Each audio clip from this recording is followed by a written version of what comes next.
Hey everybody, this is Island Talk with Niko Hulse. I'm here with the Island guys and our good friend-ish, Dan Foley. Dan, how you doing tonight? I'll tell you right now, if you whip out mac and cheese, dude, I am gonna reach through this phone and slap you silly. You suck at life, dude. Just grab the chicken parm, Dan.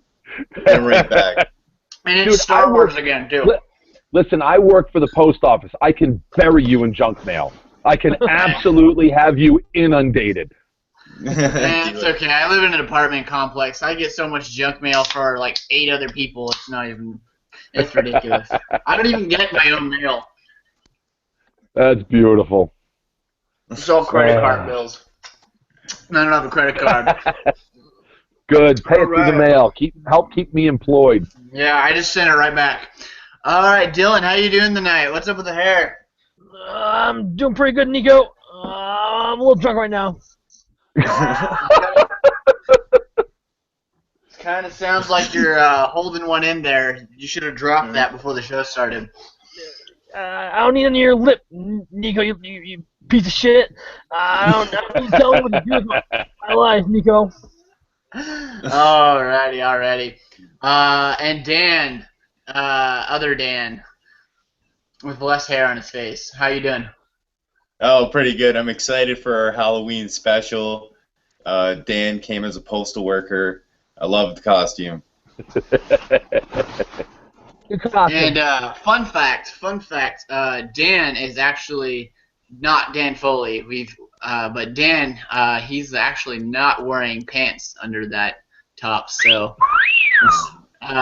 we'll just kindly ask you to not stand up during the podcast for all of our viewers. Dude, I want to see the mantis. Let it flow, man. Just let it all hang out. If there were mantis, anyway. For once, I am wearing pants while podcasting, so there you go. Yeah, I appreciate that, Dylan. It's an improvement from Tuesday. That was an unfortunate scenario. And I'm still scarred into my... He just got a glimpse of something he wasn't supposed to see on Tuesday. He's like, all right, he gets on camera, and this is before the show starts, and he just, like, walks up, scratching his nuts, like, right in front of the camera. I wanted to launch the big line so bad right there. So, Dylan and I took our... I'm about to get some food. I'll be right back. Dylan and I took our friendship to a whole new level on Tuesday. Yeah, the only thing that comes to mind is, ew. Yeah, that's all I got. That's pretty much it. Yeah. We're like 2 minutes in and we're talking about ball scratching already. Good show. Good show. Yeah. I can't imagine anyone would expect anything less. Welcome to the Sausage Fest. That's awesome. Yeah. So, really quick, for those of you watching, if you haven't noticed, our buddy Ben is not on the show tonight. It was a little, I believe it was going to be too late of a show, and he wasn't going to be able to make it, so we will have Ben back next week. I'm sure he'll probably come in during the show and comment a couple times. So Ben, if you do comment, we'll ask you some questions. We'll answer some of your questions. He said. He's a surprise for us, so. Yeah, I don't want to know. Yeah. If it's as big as his last surprise, it's not a surprise. Then it's not really a surprise. He had a surprise for us on Thursday, and it was that he was using his selfie stick during the show. So. Oh my God! Yeah. He's a master surprise ever. Worst surprise ever. We love you, Ben. We're just giving selfie you shit. Stick. Oh Lord. He was doing it from his Sunday school classroom. So there were like little drawings of like Noah and the Ark, and I don't even know what else was in the back. It was pretty fantastic. My wife and I went out a couple weeks ago. And we ended up at this great little place called the Chocolate Bar. And, oh, dude, that is just rude that you've got whiskey and you're not sharing with me. That is messed up, man. That is just wrong. So we go into this. It's a great little place, and they've got wonderful drinks and really good desserts. And we walk in. Now, there was this guy, and he's an average-looking guy. There's nothing special about him. But the girl that he was with, she was just dressed to the nines. Like one of those Paris Hilton wannabes. She had the little purse. She had on the shoes that were so high, all she could do was like take little tiptoe steps you know, and they sit down in the corner, and I look at the two of them, and on the surface, she looks like she is just so far out of his league, it's ridiculous. And he looks like he's at least 10 years older than her. You know, he's like, I made the joke last time, he's like Booger from Revenge of the Nerds, checking out the high schools for a date, and it looked like he found one. She's sitting there in the booth with a selfie stick. And she must have taken 100 pictures of herself and with this stupid selfie stick, and her boyfriend just looked like a dog that had been kicked around. He's like, okay, we got to do this again. All right. And I looked at my wife and I'm like, those should be banned. Those should not be allowed. It's just foolishness. God, focus. You're sitting there with a guy who obviously likes you. How about, I don't know, talk to him. How about that? You know? Yeah, I probably would have just taken the selfie stick and just beaten her with it or something. I didn't say that. That's violence against women, and I do not promote such things, all right? You said that, not me. All right? Yeah, Niko.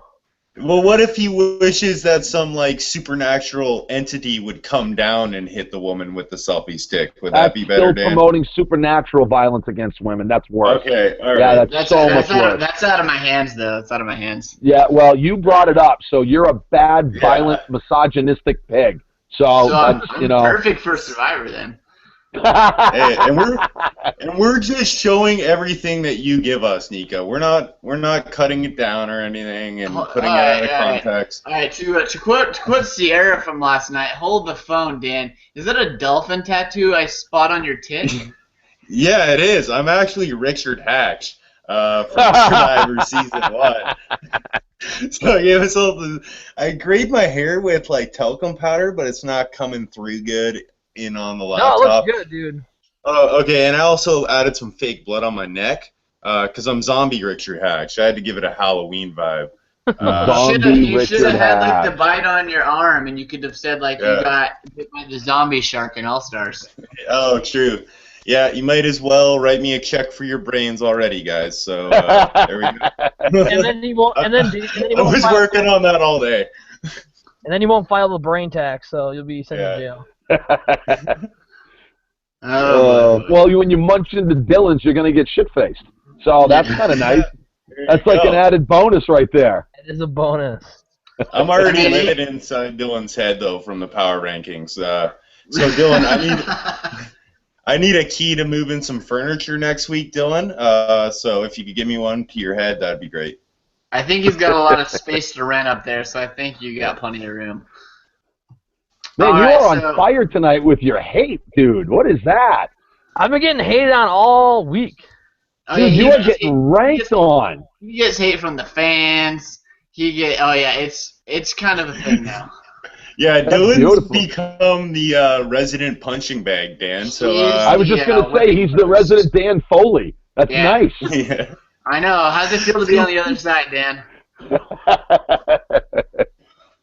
I'll have that's to laugh. Pretty good. Well, I don't care what anybody says, dude. I'm digging the Katy Perry Smurf wig. I'm liking it.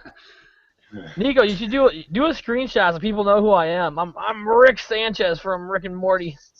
Do a screenshot of what? It's like a picture of him on Google Images.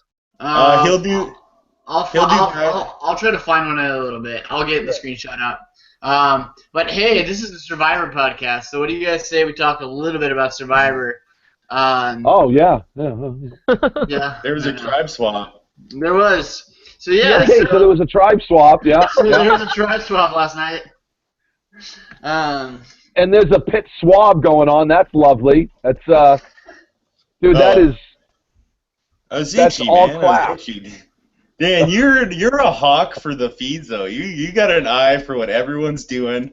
I like this. You policing us. This is good. You know, it's funny. It was one of those things where they asked me what one of my best. What was one of the? They asked you what three. Use three adjectives to describe yourself, and one of the adjectives was every time I always wrote it down. I wrote observant, and that's one of the things. You know, I pick up on little nuances. So I mean, you got Uncle Touchy's naked Santa basement over there, which is lovely. You know. Yep. Glad to have You've got pit scratching going on. And then you got mac and cheese on the end. The mac and cheese will return. Yeah, he did that clearly just to rattle you tonight. I gotta find some way to rattle him. All right, so there was a tribe swap. Tribe swap, but let's jump into the beginning of the episode. Right before we do that, for everyone who's watching right now, tweet us your questions at Island Talk WNH. You can tweet them at Chicks Dig Me. Tweet them at Dylan and Dan. Also, you can comment and leave them in the YouTube feed, and if you're in the event directly through Google Hangouts, you can leave them there too. I check all three areas. Beautiful. We do have a few questions lined up that we'll get to a little bit later in the episode for you, Dan.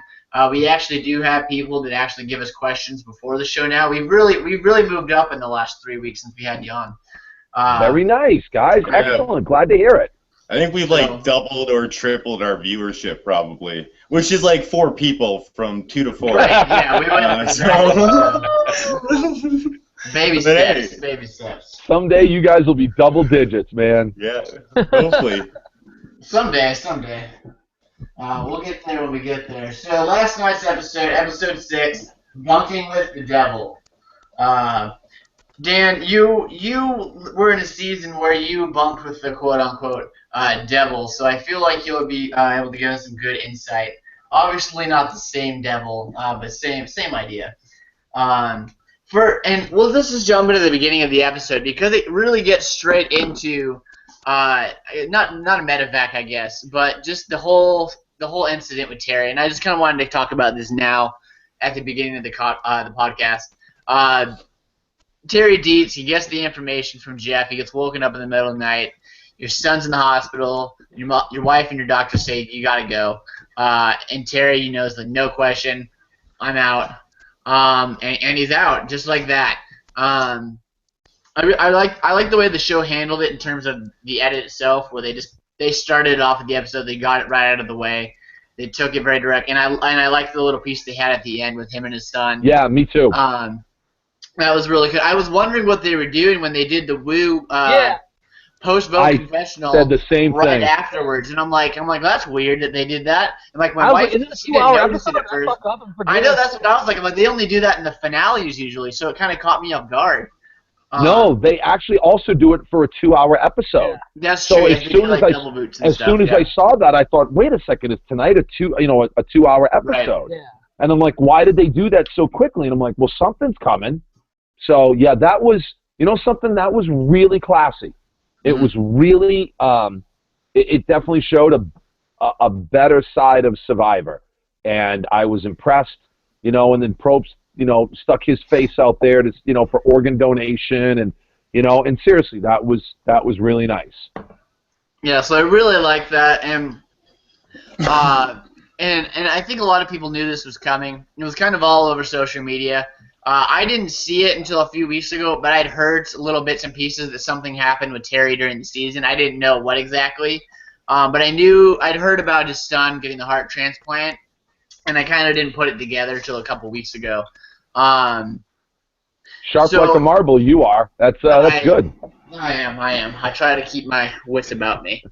I got a question, real quick, if that's okay. Yeah, go ahead. So my buddy Slash, first time watcher, watched his first episode of Survivor ever last night. Okay. Cool. His question is, who the fuck is the old guy? What, Keith? No, you. Yeah, he's me? talking about yeah, that was a mean one, Dylan. I thought it was just funny. Tell you what, well, you tell this junior punk ass of yours, sally up to the bar with me, and I will match him drink for drink. And you tell me who the old man is, okay? There we go. I bet you could. He's kind of a bitch, so you could probably.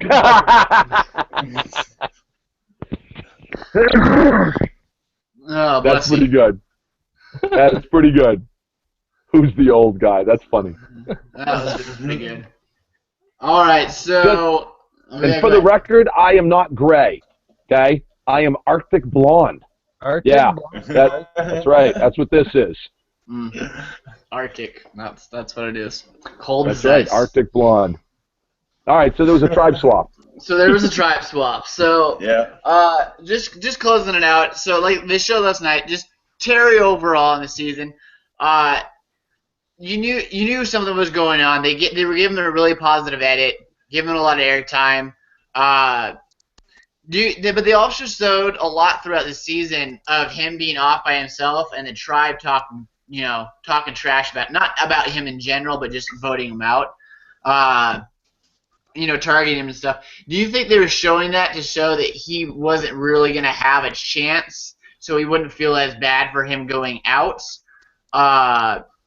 And showing, like, I don't know, the way that they were, like, kind of showing him up, like, they were showing his confessionals that were really gung-ho and positive, and then everything they'd show from everyone else was saying, yeah, he's going to get voted out the second we have a chance. So do you think they were showing both sides to say, Terry was having fun out there, he had a good time while he was out there, don't feel that bad, though, because he would have been voted out when they had a chance? Or... I think it kind of shows how oblivious he was. You know, I mean, Kelly... Goldilocks, she was just like, throw him under the bus, throw him under the bus. She was just, really quick with that. Yeah, there you go. I couldn't get my foot up there. So, she was just, she was pretty adamant. She was pretty, all right, there you go. Yeah, how's that? Well, so I just assume you put your foot in your mouth so many times that... Oh, good Lord, I can put both my feet in my mouth at the same time, dude. I've got skill. Yeah. Yeah, I think it's kind of funny how they set that up because I think they gave him a strong edit. They made him look really good. And at the same time, they also made him look kind of oblivious, to things that were going on. But he was never really tested. He never really had to worry. Yeah. And by the time, now they're talking merge next week. So he would have made it to the merge without an issue. So, in the future, I mean, do you think we're going to see Terry get a third chance since his second chance was cut short, or do you think this is going to be the last that we've seen of Terry? Third chance. Yeah, I agree. I think he's going to be another Jonathan Penner. He's going to get another shot. I'd like him to see get another shot. I really liked him back in Exile. I mean, he's one challenge away from winning the game in Exile Island. And, coming back and having to go out the way he did, I'd love to see him come back again and get one more chance and get a legit chance. Because I mean, he wasn't playing terribly. He was obviously not as aware as he thought he was. But I mean, he was out there having a good time, and that's what you want to see with anyone out there when they're playing, is out there playing, having fun, because it is a game, and I think people don't always remember that when they're out there. Well, a lot of times you forget it on purpose because, there's $1 million on the line. There is. That's a game. That's a life-changing amount of money. I mean, I'm pushing 50 years old. I mean, I couldn't retire with $1 million. It wouldn't be enough, but it would certainly change a lot in my world. That would make a dramatic difference in my world.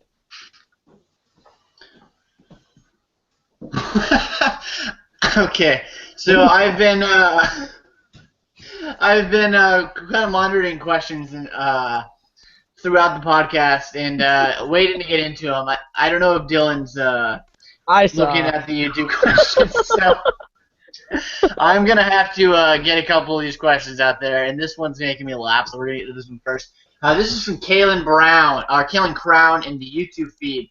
When are we gonna talk about that Brazilian butt? Yeah, that cameraman should get a raise. Oh my God. He focused. And the only thing that I think they dropped the ball on is when Abby went to oil up, it should have gone in slow motion. That should have been slowed way down. Dun, dun, dun, dun, dun, dun, dun, dun. Oh yeah. He's moving up my power rankings next week. Wow, wow. Yeah, exactly. We should take a second to talk about that during the challenge. When we talk about the challenge, we should discuss that. Because there's other things involved that we need to discuss as well. All right. So to all the women that we just lost on the show, I would say that we apologize, but we don't. So we recently just jumped up to from 3 to 7 viewers. Look at that, 7 live viewers. Nice. We're slowly working our way up. Once we started talking about Abby's Brazilian butt, the ratings spiked in a positive fashion. So, why do you want to talk about my butt? There is so much more to me. Now get out of my face. All right, Dan, we have a question for you from @RobsTabooBuzzer. Which sport could Fishback actually beat Dan Foley in a sporting? Okay, that's a double question because he said sport twice. Which sport could Fishback actually beat Dan Foley in? From @RobsTabooBuzzer. I think the only chance that he's got to beat me in and I am not an athletic guy overall, but I think the only sport he could beat me at was probably a javelin throw because he is that scrawny javelin himself. So if he took a running start and just leaped, maybe, possibly. You know, and he looked like he's in pretty good shape, but he has no coordination whatsoever. No, he does not look like he's in good shape. He looks like he is a scrawny beanpole. I think he's probably lost some of that muscle mass because he was saying beforehand he was doing a lot of like P90X and stuff and a lot of to put some muscle on, but I think that's all gone. But he didn't look coordinated. Yeah. I wrote down in the challenge for my notes for the reward challenge, Steven running, throwing, lull. Oh, God, yeah. I mean, when he was running, he had one of the most awkward gaits. It was hysterical. Fantastic. And why? I would love to know how they chose the people to actually compete in that oil contest. Seriously. Was it a random draw? Because who would be so stupid as to put Fishback in any... He is worse than Abby Maria. Abby Maria is arguably the worst competitor of all time. But he did worse than her last week when he hit the opponent's target. That is just pathetic. That is just so pathetic. And the fact that he was crying over the fact that he couldn't get his team to listen to him because the golden boy was actually going to get in, I cried over my wife. People can make fun of me all you want, but there is the aspect that it is still just a game.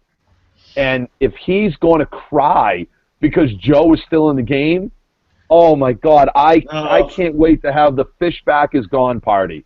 I don't like him. Come on, man. Come on, Dan. I don't like him. I don't like him. Okay, I miss some of that. Hold on, well, forget it. Dan, let me hear it. Dirty pictures. Well, I just think, what I like about Steven is I don't think he was crying about Joe. I think he's crying about the fact that he put a lot into the game last time, he feels. And he kind of, he realizes he got demolished by keeping the wrong person in the game with him. And I think you see, the emotion, he's just afraid if he can't convince the right people to make the right moves at the right time, that he's going to fall victim to these big physical players down the line and just get... I think you're just seeing his emotion for wanting to do better than the last time and not make the same mistakes. I don't know. The crying turned me off a little bit. I'm not a big crier, but I love the emotion. I can't get... It just shows to me that he wants to win the game, and I can't be mad at him. And I respect that. I do. I absolutely respect that. And I'm just the opposite of you, Dan. Dude, I cry at everything. I am the biggest sap in the world. I admit it. I have no problem admitting it. But and I do agree with you that he's feeling that sense of frustration. And part of it is because he thinks he's so damn smart. But he made it to the end, and how many votes did he get? 0. He got blanked. You know what that means? He's a goat. He thinks he's so much smarter than he really is. And he's basically made a career out of trash talking everybody else. And how much of that garbage does he actually believe? Or does he just simply say that just to incite people and try and stay relevant? So I know that he's got a lot of followers. I've read some of his stuff. He's very good at what he writes. But I don't know if he believes it. I think he just says it for the sake of saying it. Yes, I love his passion. Yes, I love his love for the game. I get that, and I am totally with you. But I think he's one of those horribly overrated players that thinks he's substantially better than he really is. And instead of crying about it, find a way to work it, because nobody knew at this point, but they're about to merge, or at least that's what we get from the preview. If that's the case, suddenly he's in a great position. Suddenly he's in a really good position, because now all the really strong people are going to be targets. If a really weak player can make it to the merge, you're in a fantastic position. But go ahead, please. I was going to say, like, I think he was getting the winner's edited last night. That's the winner's edit, like that story and the crying. And, like, I'm just thinking, like, why would they show all these, like, dorky moments of Steven, aside from being, like, funny? Like, maybe, like, he, like, picks up the pieces and, like... No, I think it's foreshadowing. Well, foreshadowing what? Another runner-up finish? You know something? I think you could see his panic last night. You could almost smell the desperation. It was almost palpable through the television. And I think that is going to hurt him. Because how is that really much different than what happened to Sestranino the second time he played? He just came in all cocky, think he knew what he was talking about, and he got voted off fast. We're past that point, though. I think we're past it. Well, no. I agree with you that it's not the same stage, but it's the same type of thing. I think he's going to be desperate. And I think what he was doing and what he showed us last night is going to show his desperation, and I think that's going to hurt him. Because they actually showed the exact same thing earlier when he made a comment about Jeremy. He's like, I think Jeremy's looking for an idol. The night that Savage was talking about his wife and how much he loves her. And again, same thing. It was desperate. It was transparent. It was weak and bad gameplay. You don't go to one of the alpha males and trash another alpha male when you're the 98-pound weakling. You don't do that. That's just bad gameplay. I mean, I'm sure we'll get to this, but I think Joe had bad gameplay last night.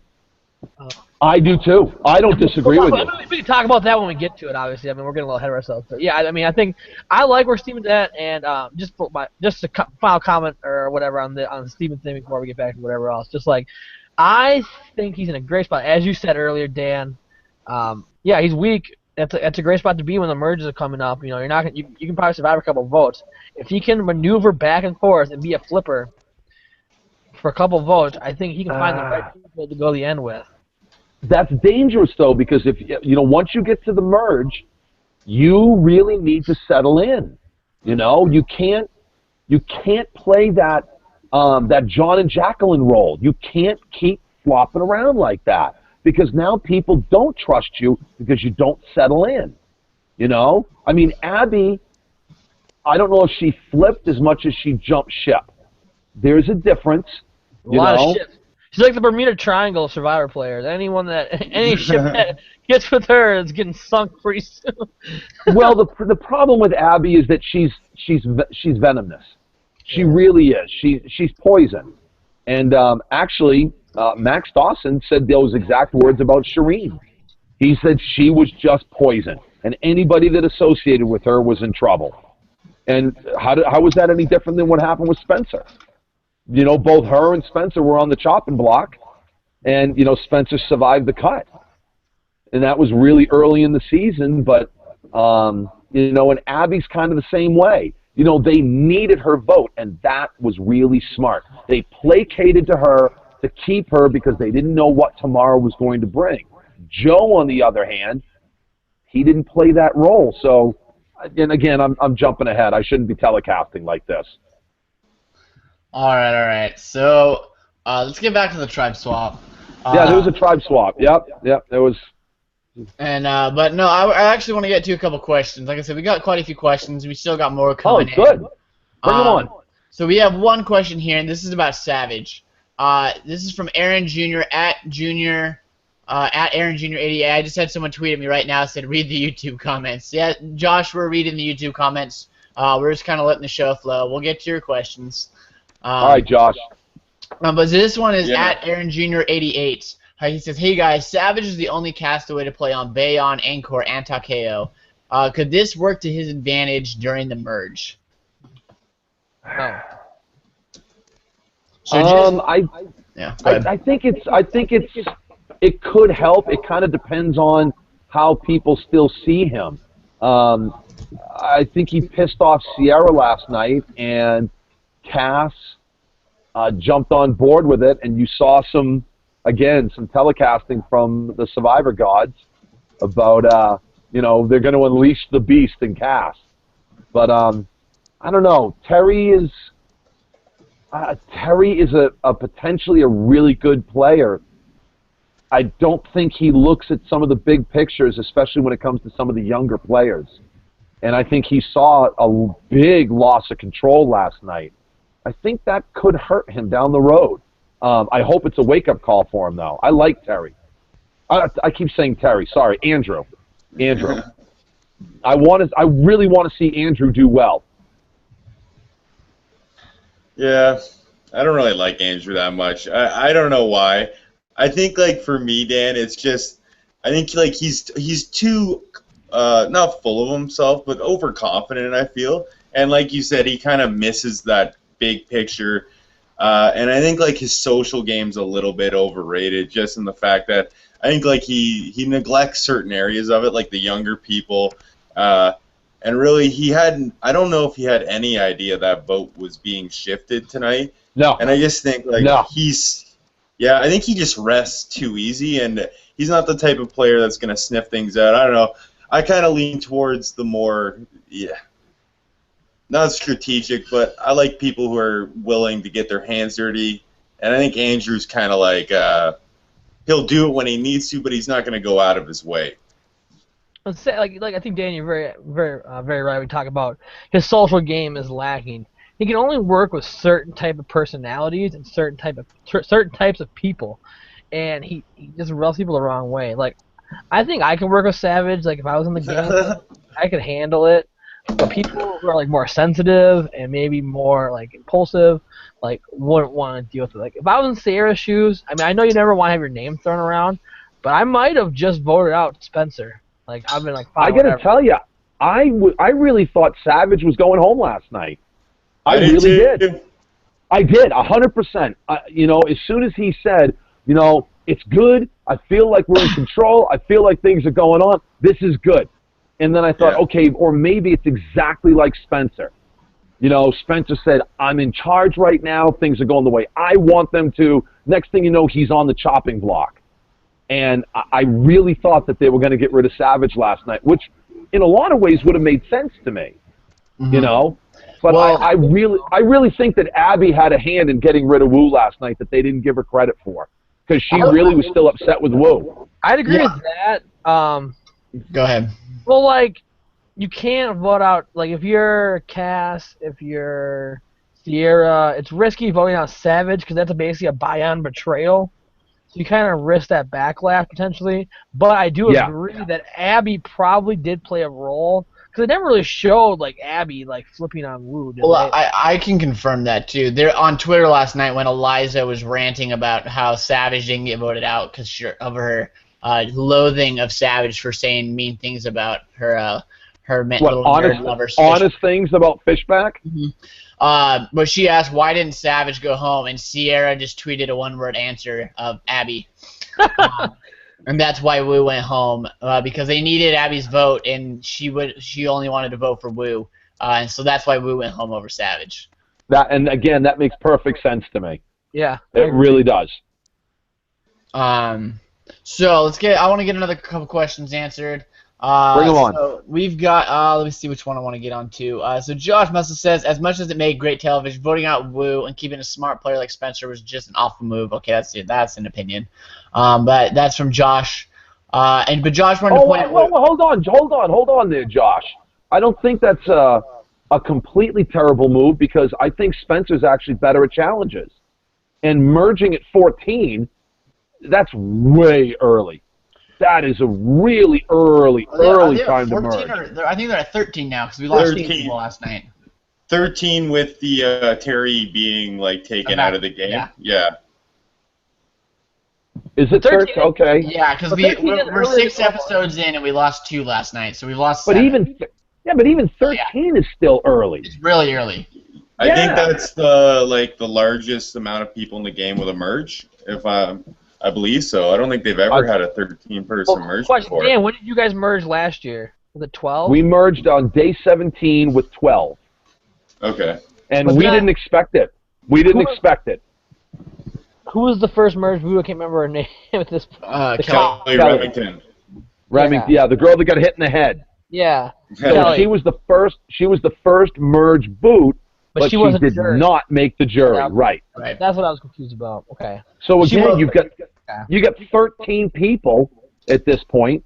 I mean, what are they going to get rid of multiple people before the jury starts? Are they going to have, what would that be? An 11-person jury and a 2-person finish, or a 10-person jury and a 3-person finish? I mean, that's a big merge number. Jeff Probst did say we have a Survivor First coming next week, so who knows what that could be. Would you guys be surprised? I mean, with all the twists and turns that they're throwing at the Survivors this season, do you think it would be crazy to think that they merge at 13, vote a person off, and then when they get to 12, split back up into 6 into 2 tribes again? That would be insane. And then go back to a merge. That'd be crazy. That would be ridiculous. Didn't they do something like that in Fiji where they kind of unmerged briefly? No, didn't they brought them all together. Didn't they bring them all together, but they were still technically separate tribes? That was Thailand. Yeah. Oh, was it? Okay.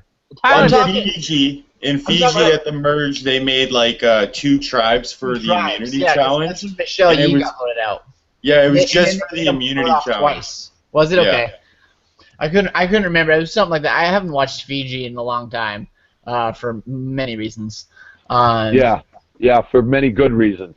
What was it? 15 out of 16 people that season were recruited. Yeah. There was only a single person that actually applied. Those kind of numbers make me want to vomit. There are some person that applied as Dan? I don't. I actually don't. A friend of mine knows it. I don't. He's like a Survivor savant. He remembers all that stuff. I don't have the time or the brain space. No. His name is actually Survivor Trev, and he doesn't live for this stuff. He just has the memory for it. He really does. But I'm sure Max would know. Okay, Dan, I got a question for you. Bring it on. This is on the YouTube feed. From 09 is not fine. Question for Mr. Foley. Last time you were on the show, you talked about maybe raising some funds to get Dylan a hooker. How is that going? First of all, I want to say kudos to the fact that someone actually watched the last show and sat through 3 hours. So props to you. Secondly, how is that going, Dan? Okay, I would like to recant that offer because I did not know that you were married. All right, I do not promote. Dylan's not married. Niko's married. No, you said funds to get Dylan a hooker, not me. Oh, Dylan. Oh, excuse me. Dylan. Hook away. See, the problem with Dylan is that his favorite pickup line is does this taste like a roofie? That is not a good line, dude. That is not the way to meet women. I'm working on it. The other thing that he likes doing is he hangs out by the door that says women on it because they just keep coming in and out all night long. And it's not getting you anywhere, dude. Well, actually, I don't actually do that, but now that you mention it, it's a really good strategy. Might try that out one time. My assumption was, do you want to come to my Secret Santa lair? Yes.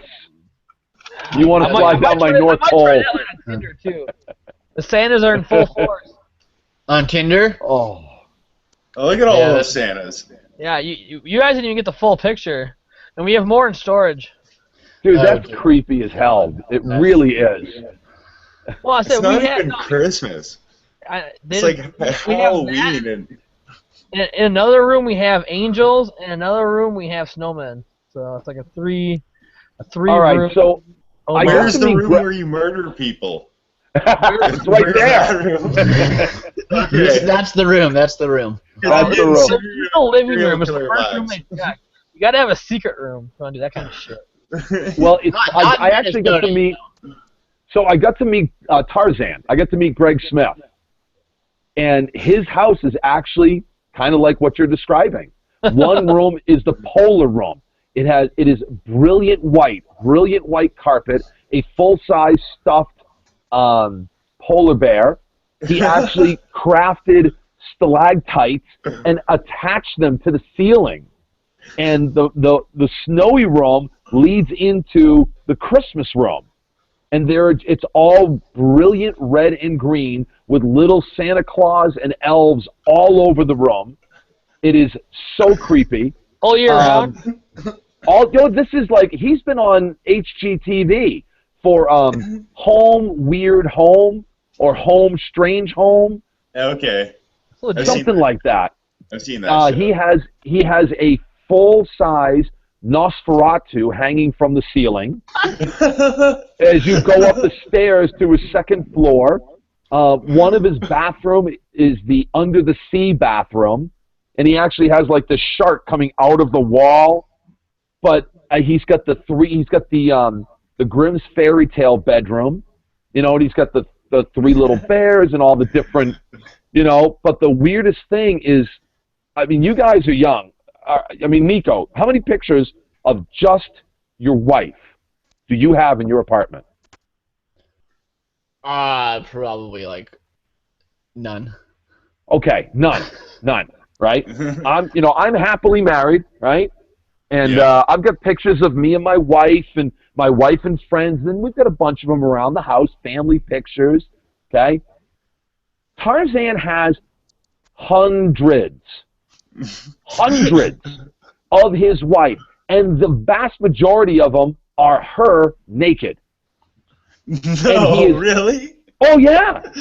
And some of them have been painted, some of them are stained glass, some of them are her in caricature. So they've got pictures of her as a mermaid with no top on, and pictures of her as fairies and Sprite with no top and wings, and she's just naked everywhere. And I got to tell you, if I had a picture of my wife on the wall in a bathing suit, that would make her uncomfortable.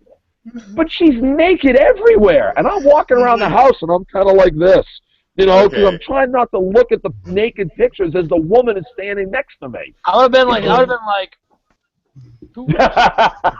Is it all over the house, Dan, or is this like Everywhere. one concentrated room Everywhere. of The naked everywhere. Oh my god. Everywhere. Who would have thought that Tarzan would have gotten brought up in both of our podcasts this week?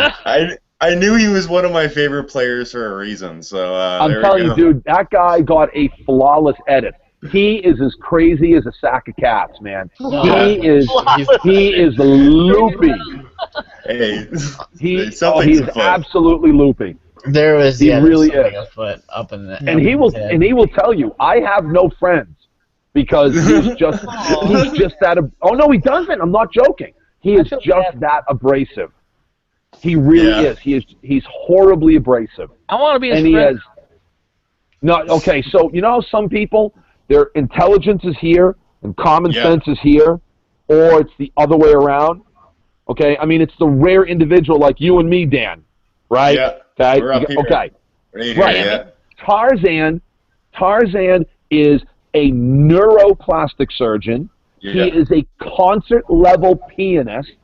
He is a sculptor, an artist, a welder. He can do almost anything creative with his hands. And he has the social skills of an anvil. He is brutal. He is absolutely brutal. It's amazing how inconsiderate, oblivious, how abrasive this guy can be. It's almost to the level of being a sociopath. He actually doesn't care about you. Why were you at his house, Dan? A buddy of mine, Gary Baggett, who I met at a casting of mines. Well, there was one mine there. A buddy of mine, his name is Gary Baggett. He lives down in Texas, and he and I met at an open casting call. Oh, nice, double digits, baby. Double digits. Who's the 10th one? I want to give him a shout out. I don't know who any of these Pick viewers one. are. Don't care. Pick one. Well, they're not showing. That's what I'm saying. We have 10 viewers, but I can't see the names. All right. So whoever the 10th person there is, whoever sends their name first, we want to say hi to them. That'll probably end up being Josh. Josh. Josh was already there. He loves to hear us say his name. Josh was already there. I know it's not Josh. Anybody other than Josh. Yeah. All right. Whatever. All right, Anyway. All right, so Gary knows Tarzan, so we all went out to dinner one night, and his wife is just lovely. She's so sweet and so nice. And we go back to Tarzan's house, and we get the tour, and Tarzan's like, all right, name a song. And I'm like, for what? And he sits down at the piano, and he goes, I'll play it for you. I'm like, all right, well, Billy Joel's Piano Man. And he goes, no, I can't do that one. And then he asked me a couple more, and for me, it's something more modern, something more contemporary. And he goes, no, I can't do anything contemporary at all. Just pick something classical. And I'm like, okay. He says Moonlight. I said Moonlight Sonata, and he turned and he looked at me, and he was pissed. At least he looked at, and he goes, why would you pick that? And I'm like, I'm a big fan of video games, and I remember playing the original Resident Evil, and you had to play a section of Moonlight Sonata to open a secret door. And I said, it's the first thing that popped into my mind. Why? And he goes, do you know how long that is? I said, yeah, it's like 17 pages. It's something ridiculous. And he goes, I'm actually in the process of memorizing that song right now. And then he just busted out like the first 8 pages for me and just blew right through it on the piano. It was awesome. All right, so we got a little bit of sounds fascinating. We have a bit of a comment war going on in the feed. From 09 is not fine, quote unquote, fuck Josh. There we go. So all right. We've got some people feuding in the comments. I love it. Let's keep that up. Screw civility. Let's unleash anarchy. 0969. What's your real name? Send us a real name. I'm pretty sure I know exactly who it is. If it's Dylan's friend. Hey, Sam. If that is you, Sam, then we love you, and this is fantastic. So I wanted to point out an observation when we were talking, and just briefly touching back, when we were talking about Steven, and Dylan was talking about him crying as the winner's edit. Josh pointed out in the comments saying CBS showed both Rob and Tyson crying scenes, and then they went on to Boston Rob before they went on to win. Only difference is that their crying scenes were a little bit later in the game. I just wanted to bring that up because I thought it was a good point, or at least an interesting point, that they showed those two guys, tearing up and emotional about the game, and then them going on to win. Though I think theirs were a little bit more about their family. Yeah, I was going to say that was not about the game. Tyson was crying over his girlfriend. Yeah, but Rob was crying about his wife and his kids and. Amber! Okay, you're my back, Amber. You got a hot Amber. And I did the same thing over my wife. I mean, it shows the human attachments that we have. Yeah. Fishback, is a loser with nobody who cries over Survivor. That's totally different. Oh, it's totally different. Also, there is some controversy with Steven going on right now on Twitter. I don't know if you guys. Why? Very recent, in the last 25 minutes, he took his fishy away from Sierra, and he is now awarded to Chaos Cast. Ooh. Really? Yeah. All right, well, maybe we should get into that a little bit, because we haven't even said that, by the way, Wu got voted out last night. We haven't there was a tribe swap last night. There was a tribe swap last night. So let's jump in. What about the gross food eating challenge, though? I would have loved that. Let's talk about the immunity then. We'll get into the immunity. Maybe we'll eventually get the tribal council. Let's get to let's do the reward first. Fried chicken, man. Abby's butt. We talked about Abby's butt. The reward. No, we didn't talk about Abby's butt yet. What about those brownies, man? We touched on her butt. I love the quote. So when Joe goes up, and you get the quote from Kelly Wentworth, "Oil up, Joe." Then you have the shot of Keith looking at him. Then the better shot was Tasha. It looked like she was actually trembling with anticipation to watch Joe. Yeah, I don't think Tasha had to oil up after that. I think she was good to go. Niko. Oh. Yeah, she was trying to see if anyone else was as into it as her. She looked to the right, was trying to see if anyone else was smiling. I really expected both Abby and Joe to get the slow motion oil up. Or Jeremy even. I was watching with my sister last night, and she's like, "Oh no, I don't care about Jeremy." And then she's like, "Holy shit!" He's crazy fit. He really is. That was pretty fun watching my sister mope over Joe, and then Jeremy walks up, glistening like James in Heroes vs. Villains, and my God, action figure. They're like action figures. Absolutely ridiculous. Yeah, they really are. Yeah, I guarantee you, those two guys have kung fu grip, man. 0969 has completely disappeared from the comments now. Not even there. Oh no, 09 is not fine. There you are. The fuck Josh is apparently gone. Yeah, what happened? What happened, Sam? You retreating? Sam, I am. Where the hell are you? What the hell happened to that?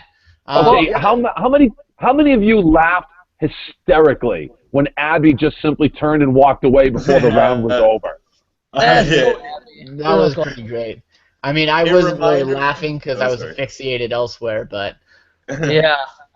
It reminds me when in baseball when the guys forget that there's 3 outs and they start running back with the baseball and they still need to throw it back in.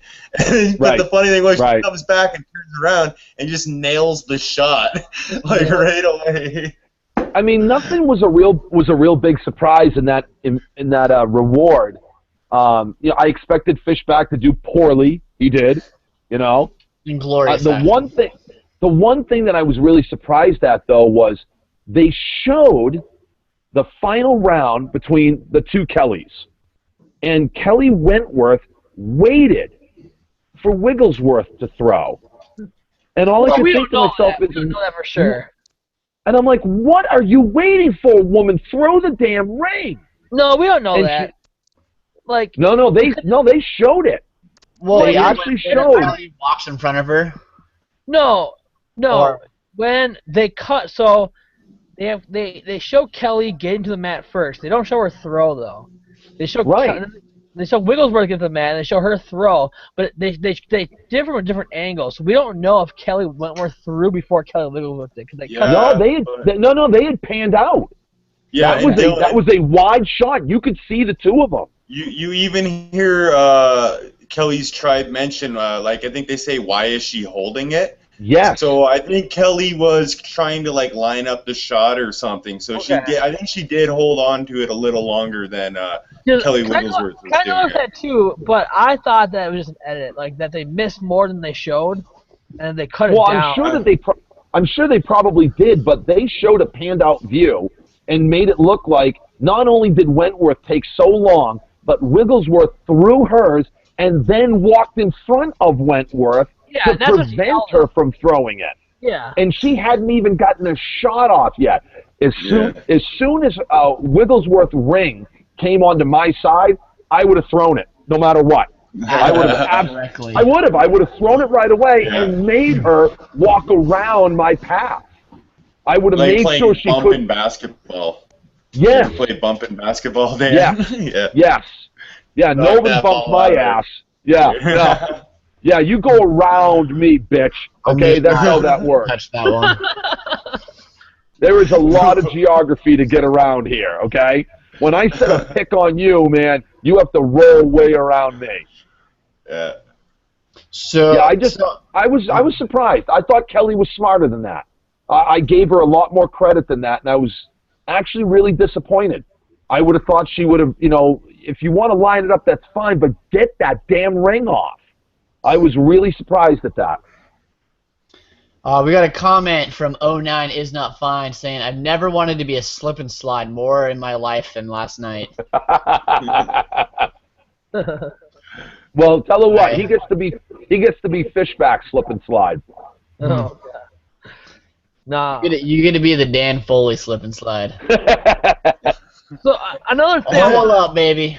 I want to talk about with the challenge. Did they get their bathing suits then? Did they not have them before? Is that Everybody true? don't think commented so. that Abby had a different bikini on. Yeah. Yeah, I think I heard on Twitter or somewhere before the episode that they were getting their like swimsuits for the first time this week. So I think Yeah. that's why we noticed like all the different stuff today. Also, Niko. So I sent Niko an Instagram picture Abby posted, and it broke the internet. It broke Niko's computer, and caused his feed to freeze.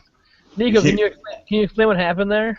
Yeah, so basically he sent me the Instagram picture that Abby posted of her ass in that bikini, saying, for all the haters out there, y'all can kiss my ass.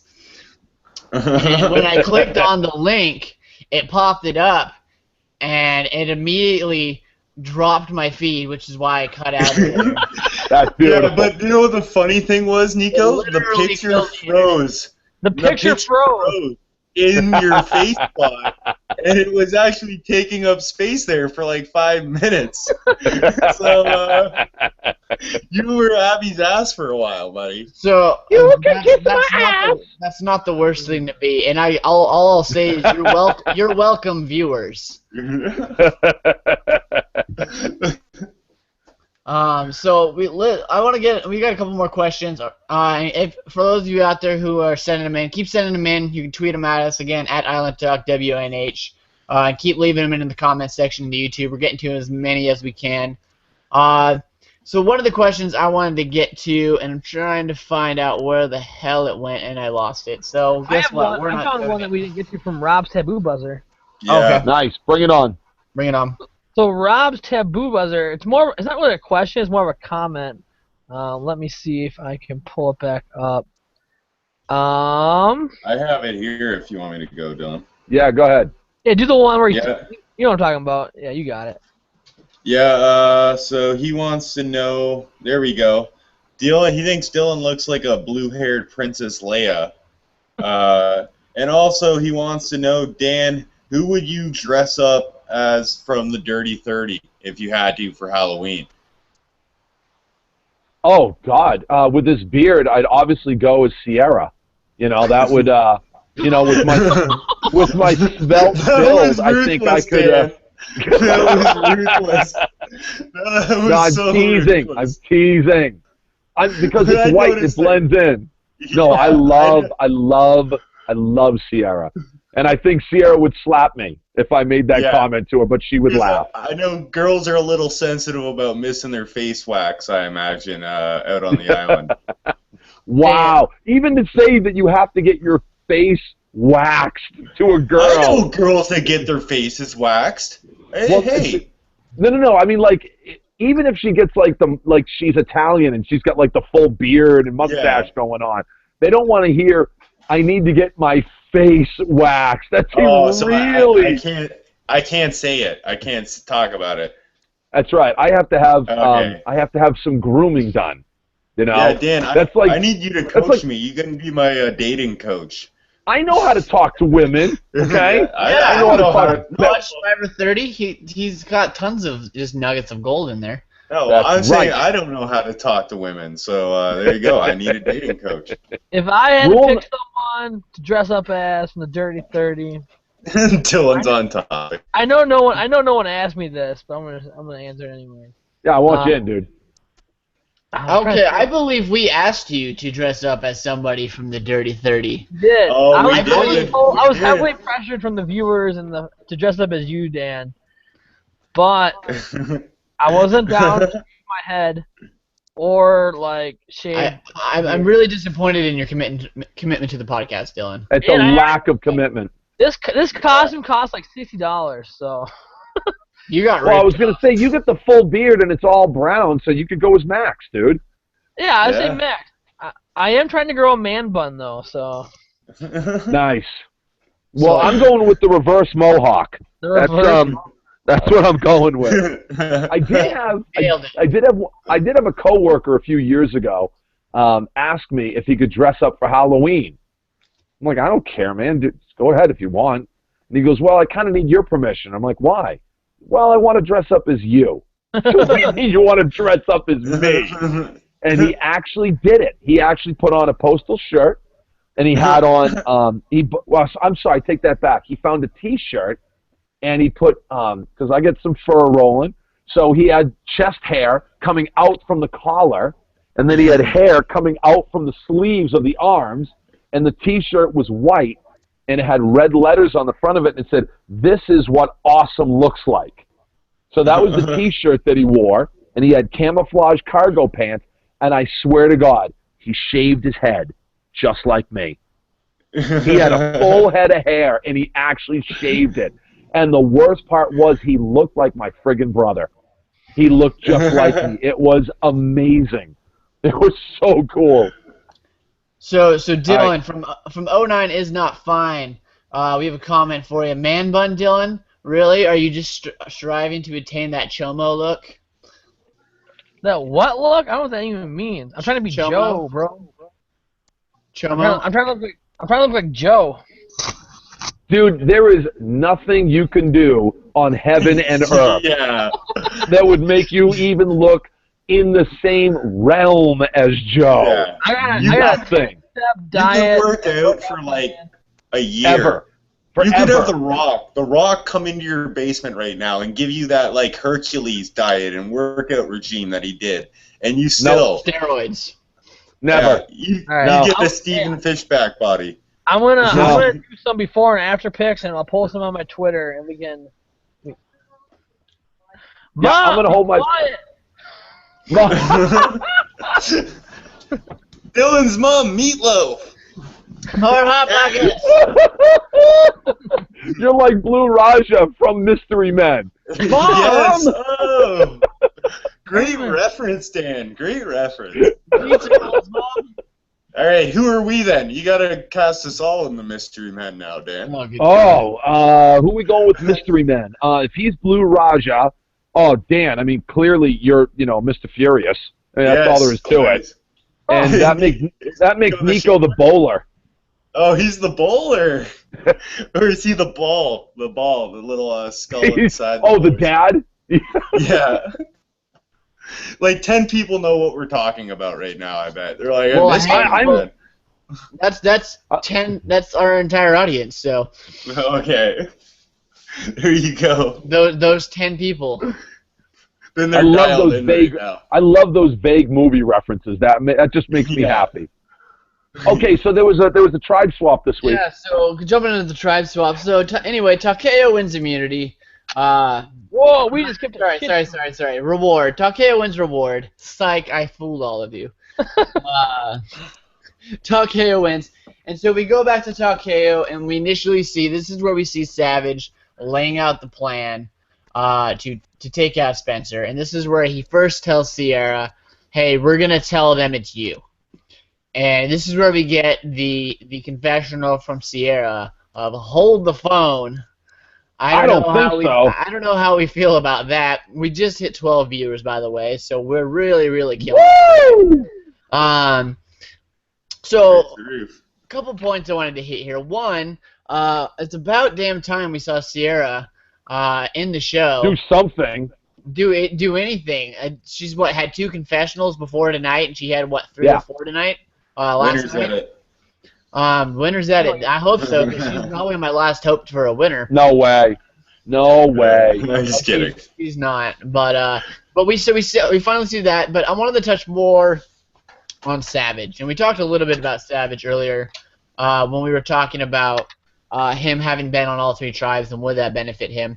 But do you think this is just something that as an old school player he's just not going to be on that same level in terms of a strategy game, and he just doesn't have these little social cues?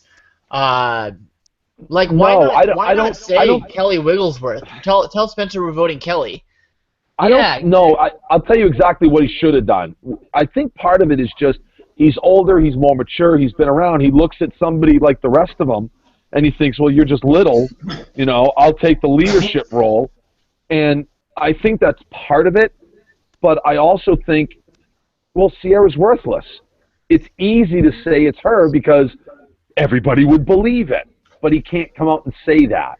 What he should have done was He should have looked at everybody and said, listen, we need a GOAT.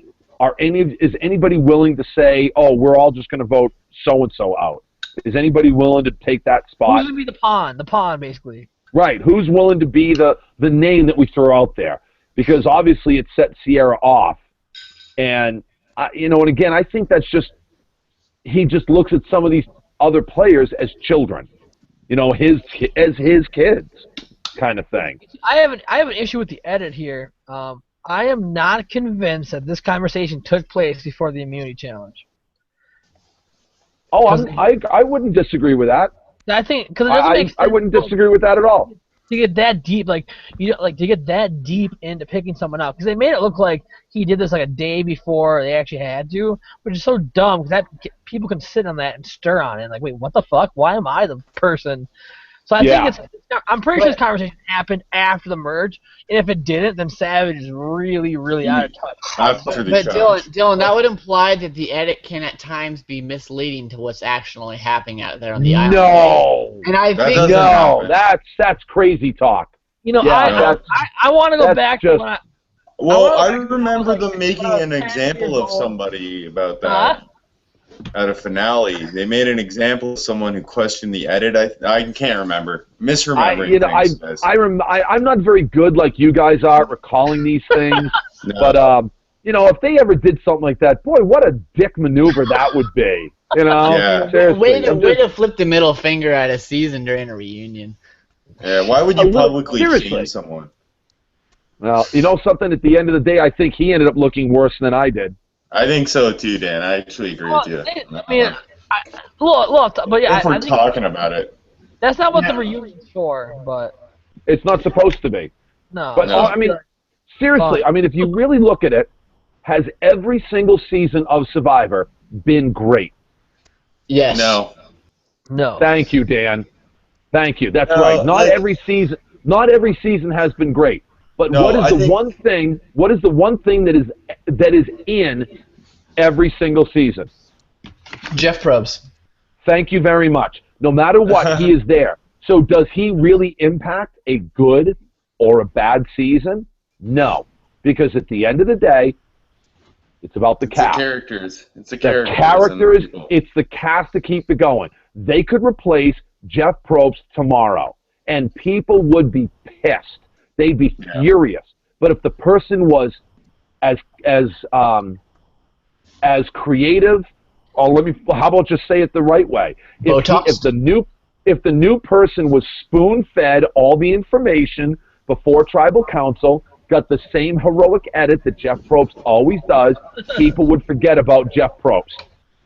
As long as the cast is still good. Every single thing that Jeff Probst has ever done in his career has failed. Well, Survivor. They replaced Johnny Carson and Letterman. Why not replace Probst on Survivor, right? Thank you very much. It's its own self-contained franchise at this point. And he was the host of Rock and Roll. He was the host of Rock and Roll Jeopardy. It failed. Jeopardy, yeah. He had an acting career. It failed. He had the talk show that failed. Everything he's done has basically failed except for Survivor. But hey, again, remember that one time when he was on 2.5 Men and he was cooking the bacon and he was naked. Wasn't he ripped? He was naked. He's crazy ripped. He's ridiculous. Well, because really he's out on the island talking with the survivors for like an hour out of the day, and then he just probably goes and sips mimosas and works out all day. He doesn't sip mimosas. No, he usually has like an egg white breakfast and something douchey like that, and then he just works out all the time. So speaking of Jeff Probst and douchey, Dan, we have a question for you from 09 is not fine. And it's a question for Dan. Was Jeff Probst cool in real life, or was he a douche hammer? I think we're leaning towards a way, aren't we? No, I mean, he wasn't a douche hammer in real life, but you could tell that he was a little bit of a prima donna bitch. And, he was, he kind of, and it was funny because there were times where he would just start yelling at us. He would just start fucking screaming at us because he didn't like the way we were answering questions at Tribal Council. And he would just go off on us. Really? And one night we just all collectively got. It was the night we got rid of Joe, and Probst was actually trying to mess because there was 7 of us on one side. There was me, Mike, Sierra, Rodney, Tyler, Will, and Carolyn. And the 7, we called ourselves the Magnificent 7. And we were going to get rid of Joe that night. And Probst worked us and worked us and worked us. And he goes, well, there's always somebody at the bottom. What if it's you? And I would start to give an answer. And in the middle of the answer, he'd interrupt you, go on to Dan. And then he'd ask you essentially the same question. And he didn't like it. And then he'd interrupt you. And then he went on to every one of us. And he didn't like it. And then he stopped, and his face turned red. And he screamed at all of us. And he goes, you fucking people are so full of shit, it's going up my ass right now. And we all, oh yeah, he was pissed. He's like, and then he's like, there is so much shit here right now, it's going in every single one of my orifices. And we all collectively started to yell at him. And we're all like, you know something, just, fuck off, too bad, that's the way it is. And I had the biggest... I wouldn't say shit on the console, fuck that. I had the biggest mouth, and the loudest volume, so I was the one that lashed out because he was talking about. I know, hard to believe, right, Niko? So basically, I said because he's talking about, it's not honorable to bring a weaker player with you. You should bring somebody that wants to stay in the game. Jen doesn't want to be here, but Joe does. Why would you get rid of Jen? And I was the one that, lashed out. And I'm like, something? Because to be the best, you have to sit next to the best is romantic nonsense that's parallel to love at first sight. Because it's bullshit and it doesn't exist. Because I want to sit next to the 2 biggest ass clowns in the game. Because if I put your ass on the jury, guess what? I beat you. And that's what this game is about. And you don't have to like it because you're getting paid because you sit over there. This is our game to play our way. And everybody just sat there and went, that's right, bitch, that's right. And the next day, one of the producers pulled me off to the side and said, that may be one of the single best answers that has ever been given at Tribal Council, and it will never see the light of day because we can't air it. Because we can't show where that answer came from. Yeah. Because we can't make Probst look like an idiot. But it is what it is. Follow comment from 09 is not fine sounds like a douche hammer to me. So I think I think we got an answer on that. Yeah, so keep leaving the questions. Keep leaving the questions in the comments. We also got a comment from Rob's Taboo Buzzer going back a little bit. Sierra couldn't get her eyebrows waxed. Buzz. I'm gonna go through all these questions. So let's jump into the immunity challenge. So like we said, there was a tribe swap, and so we got. There was a tribe swap. Yep. We got 2 teams. I'll be right back. I gotta charge my computer, so I'll be right back. All right. All right. We'll miss you desperately. And I gotta refill my flask, so I'll be right back. Oh, he's already through his flask. That's a good sign, guys. Nicely done, dude. Yeah, I'm already through it, so I'll be right back. All right. So let's we'll jump. Dylan leaves, and the viewership goes from 6 back up to 10.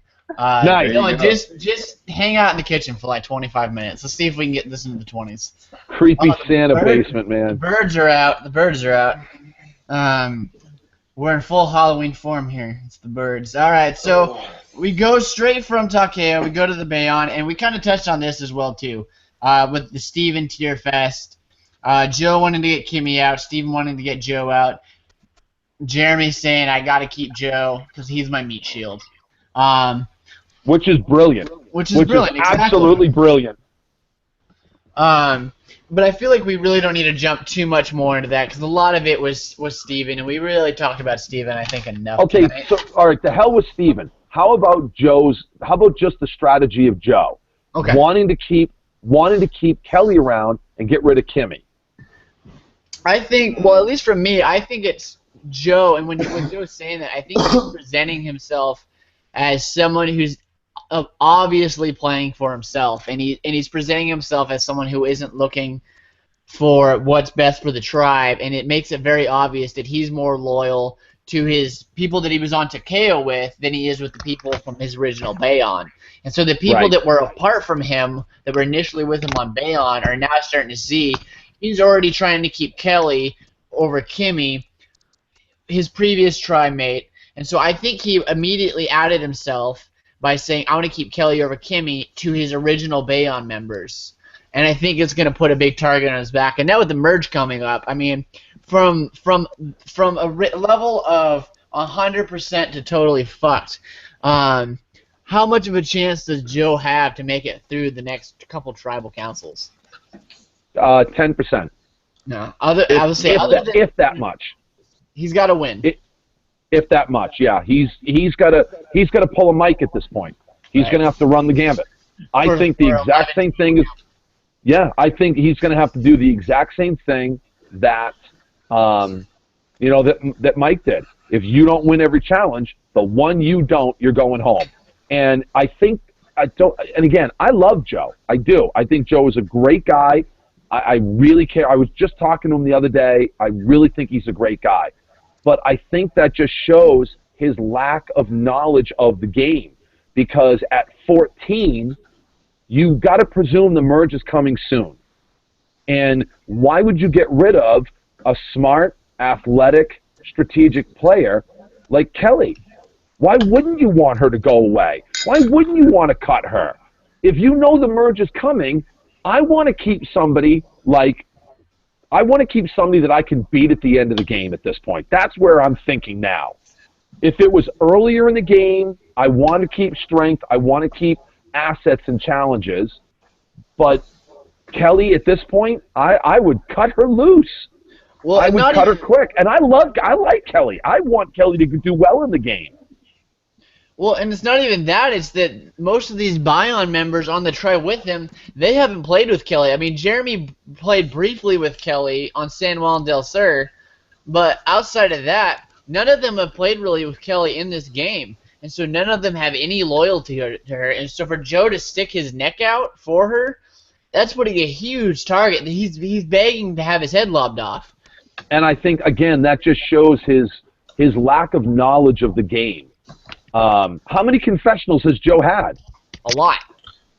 Joe? Not a lot. He's been getting them every episode, though. He gets not every episode. No, that is not true. He is not getting a confessional every episode. He went several episodes with 0. I'll have to go back and look at the home. Joe does not give good confessionals.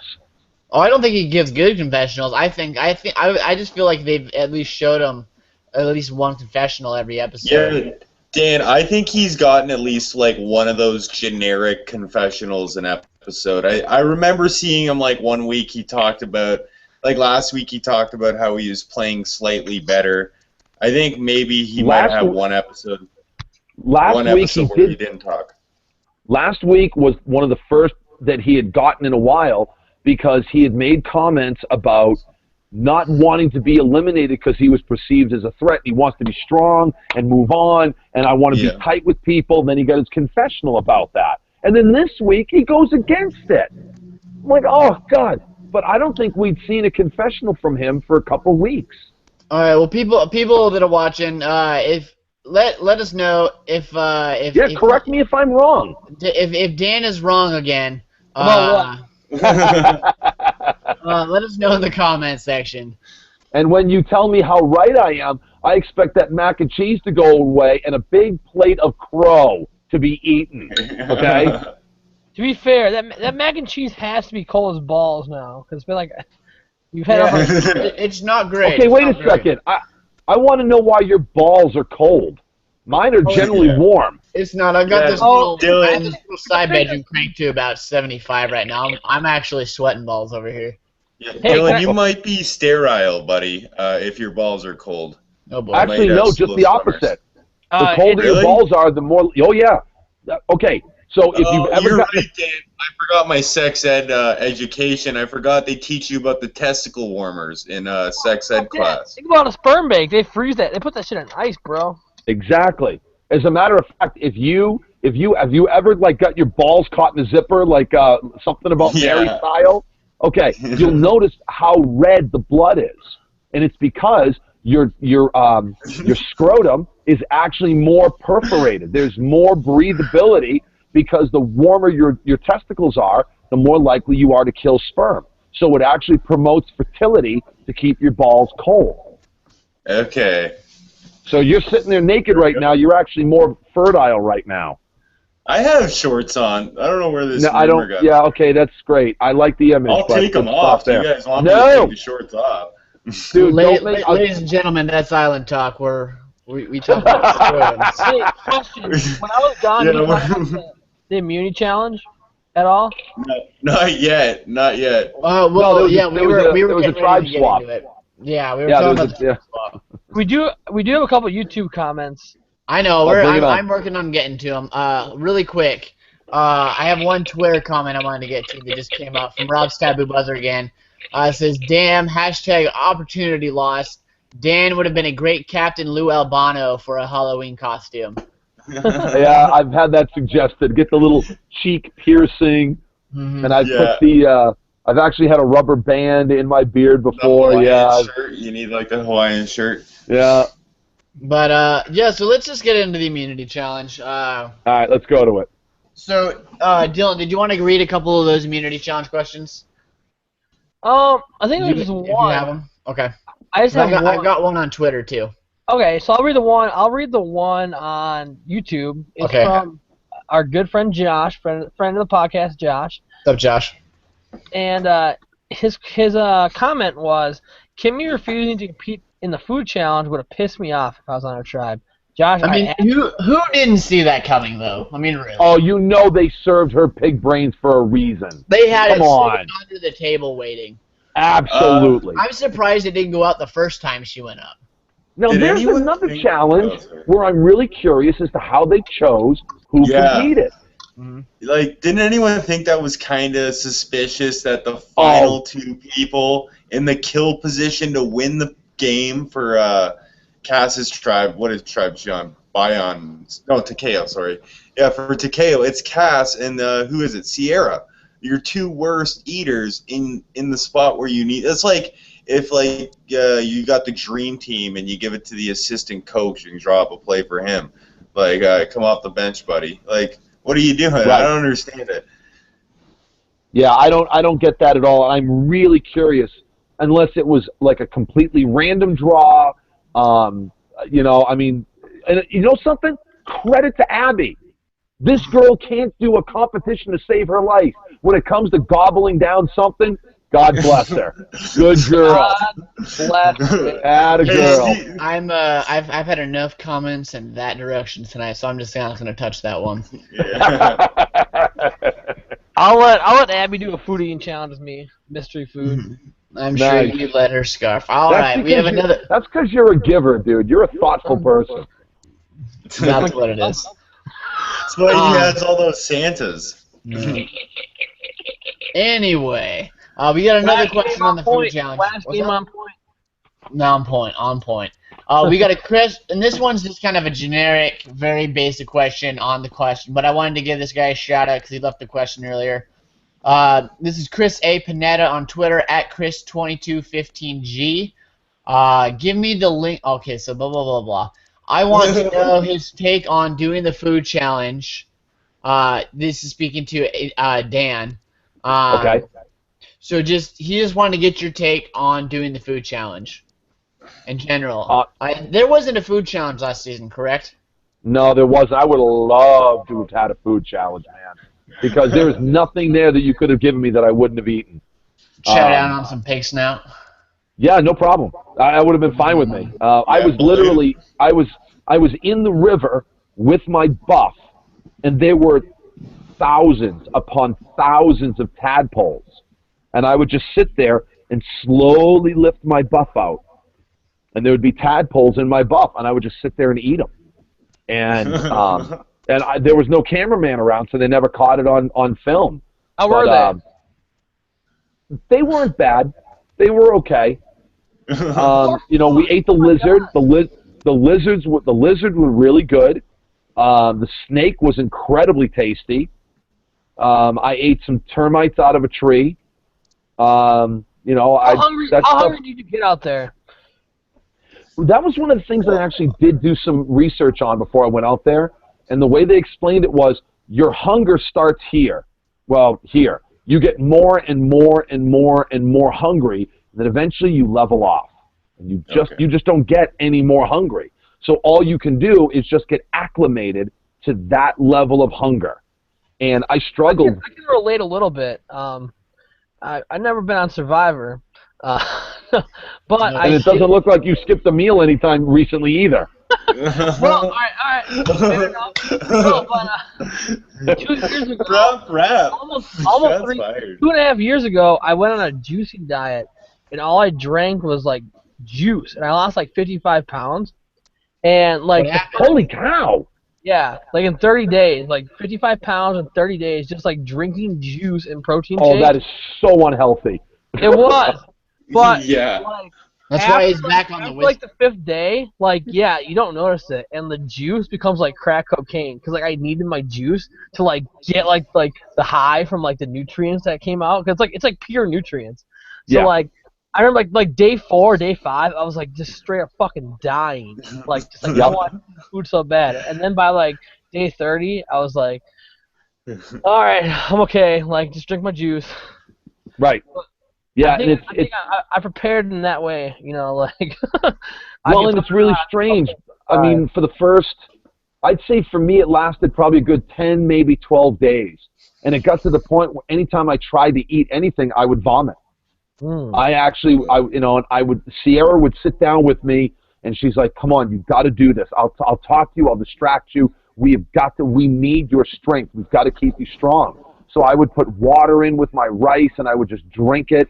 And I would just try to choke it down, but it just got to the point where I'm like, I can't eat it. So I would just give my food away. And I was giving them at least half my food away at that point. And I literally ate half the food everybody else ate. But if we got fish or crab or anything mixed into it, I could handle it. Yeah. It just got to the point where I was just so sick of the rice and beans, it was awful. Follow-up question. Being a larger gentleman, did that help you going out there? Like, did you feel like you had more energy? Yeah, I got to tell you, I really do. I'm born and raised here in the wonderful state of Maine. I've got thick blood, so the winters don't bother me. Yeah. So, I mean, 55 degrees and rain at night, no problem. You know, I actually got out of the shelter at one point and Mike and I fixed the tarp. It was leaking in, and I got back into the shelter, and Sierra sat up and she looked at me and she goes, "Holy shit, there's steam coming off of your body right now. How are you doing this?" And people called they referred to the bamboo as damn-boo because it was so damn uncomfortable. Yeah, not me. I just took my rucksack and I'd put it on my arms and I would just lay down on my belly and I was asleep. And we're all northern place here. We're all north. Like Niko's Washington, Maine. I'm in the Pacific Northwest. I'm good. Yeah, and Dan's Ontario. So we're all acclimated to the cold. It was 50 degrees and raining today, and I've been walking around in shorts and a tank top. Yeah, I wasn't wearing. Yes. Yes. I mean, I've got pictures of me in the middle of a snowstorm wearing a winter jacket, shorts, and boots, with a teapot, wearing nothing. You know where that came from? This is a real photo? No, this is a real photo. So Max Dawson puts out on Twitter that he fell asleep on the couch, and when he woke up, he realized he had a dream. And the dream was me sitting naked in snow, drinking a cup of Vince's tea. Because at the time, Vince was living with Max. So I said to my wife, I'm like, all right, I got to do that. That's just hysterical. So she's like, okay. So we went out into my backyard, and that was part of the plowing that I do in my own yard. So I just dropped trout, plopped my ass down, and I put the tea kettle in front of my junk and held a big mug in my hand, and I put it out on Twitter. And people lost their minds. People thought that was just the funniest thing ever. So what I want to know is what the heck was Vince putting in Max's tea? To give him such nightmares. Yeah, he's dreaming about you in the snow. That's right, baby. Yeah, those right. are a lot of romantic things happening in that dream. That's right. And I am comfortable with my sexuality, boys, all right? Well, it's not your dream, Dan. Well, apparently Max, Max is too. I made his dream come true, so, Okay, there you go, true. Well, hey, you're just being a nice person, like the Make-A-Wish Foundation. That's exactly what I was going to say. Dan Foley, Make-A-Wish. Yeah. Dan Foley, giver. That's me. Giver. Just like Dylan. Yeah. We got a question from Josh, and I want to get to it because he posted it on Twitter and YouTube. All right. And he's going to get fussy if we don't answer it. All right. Yeah. I'm just giving you shit, Josh. So, Dan, he wants to know, who do you think is getting the winner's edit so far this season? So we're a little bit further into the season now since we had you on last. I got to tell you, I don't think anybody's getting a clear winner's edit. Keith? I really don't. I don't think there is any winner's edit. Yeah, Keith Nail. Yeah, there you go. Keith has gotten almost as much airtime. I think Keith has gotten less airtime than Shireen, and she's gone. Okay, seriously. I mean, Keith. I expected more from Keith. No, I don't know why. Well, no, I mean in content-wise from his character, because he's kind of he lightens the mood a little bit. I know he's not playing the game or anything, but I think as a humorous distraction from things, he's fun to have out there, and I wish they used him a little bit more. Okay, so let's think about this. Though, he didn't give out a lot of pre-merge stuff. He didn't start to pick up till the post-merge. So but why? Why did he get so much airtime at San Juan del Sur? Well, he started to become a little bit more because that season sucked. There was nothing else to talk about. I don't know. I kind of like that season. I agree. Oh my lord! On a rewatch, I enjoyed it a lot more. I'll have Listen, when they have to spend a segment talking about farts, that is just pathetic, and they are reaching for anything to talk about because the cast was that boring. That season dragged at times. Thank you. And I agree. I thought the post-merge was good. The pre-merge was really, really slow. It was horrible. I thought the post-merge was a lot better. Well, that's not saying much when you're comparing pre-merge to post-merge. Right. In the grand scheme of things, it was better, but it was definitely not a good season. It had a really good finale too. Natalie made the finale very enjoyable, I thought. One move. I don't know. I liked Natalie. I thought her idol play that she had was just total baller. It was good. It was a good move. I mean, she was just. Too. I don't know if I'd call it great TV. I enjoyed it. It was good. Cool. You voted out fucking Baylor. Cool. Right. Thank you. Yeah. Talking about Baylor, you have no idea how many times I've listened to Sticky Situation. Is that her song? Oh, that is her song. That is my jam. That's Niko's ringtone. You're not lying. That is so pathetic. Mom hit her in the face instead of whimpering. It's actually funny because Missy and my wife got along incredibly well. Oh, the two of them just sat. Oh yeah, they did. They just sat there out at the finale and just right. It was really cute actually. I think Missy's kind of sexy. Missy's definitely MILF category. Yeah. Well, we cannot help ourselves sometimes, Dylan? Muffin. Yeah, Missy's definitely hot, but if she's already had, I did see somebody post something during their season, and it's like, so and so cries, and this person falls down, and Missy gets another divorce on next week's episode. No, that's both terrible and fantastic. Comment from Josh again. Survivor needs to bring back Dan for Heroes versus Villains too. Yeah, we talked about that a little bit last time you were on. If you ever came back, would you be a hero or a villain? Oh, there's no two ways about it. I got a villain's at it. Yeah. Everybody Now- seems to think now, I'll come back as a villain. Yeah, Would you're you, coming would you back play as a villain villain. game if you came back, or would you be I don't- try to be a hero? You know, I got to tell you, I'm not sure. People ask because I hate the second guessing questions. You know, what would you have done different? What would you? Nothing. Yeah. Nothing. Because I played the best game I could with what I had, Yeah. and I was on target. Okay, if Mike had not said anything to Carolyn, she would have gone home with that idol in her pocket. She had no clue that we were coming for her. She would have gone home with that idol. And I can prove it because the very next episode, she came right out, you know, she went to the beach with everybody, and she's like, who voted for me? And they all went, well, we did. Who the hell? Well, and the next thing you know, she's in a confessional, and she's like, well, I guess I know where I stand on the food chain, which means you didn't know where you stood before the vote. So she would have gone home with that idol in her pocket. And there, you know, that's all there is to it. And if that had been the case, I would have been at the final tribal. No two ways about it. It's a scary thought. Like, I could never imagine going home with an idol in my pocket. So scary. Well, James went home with two of them. I know. Like, you gotta feel like shit when that happens. You got to be the dumbest man alive.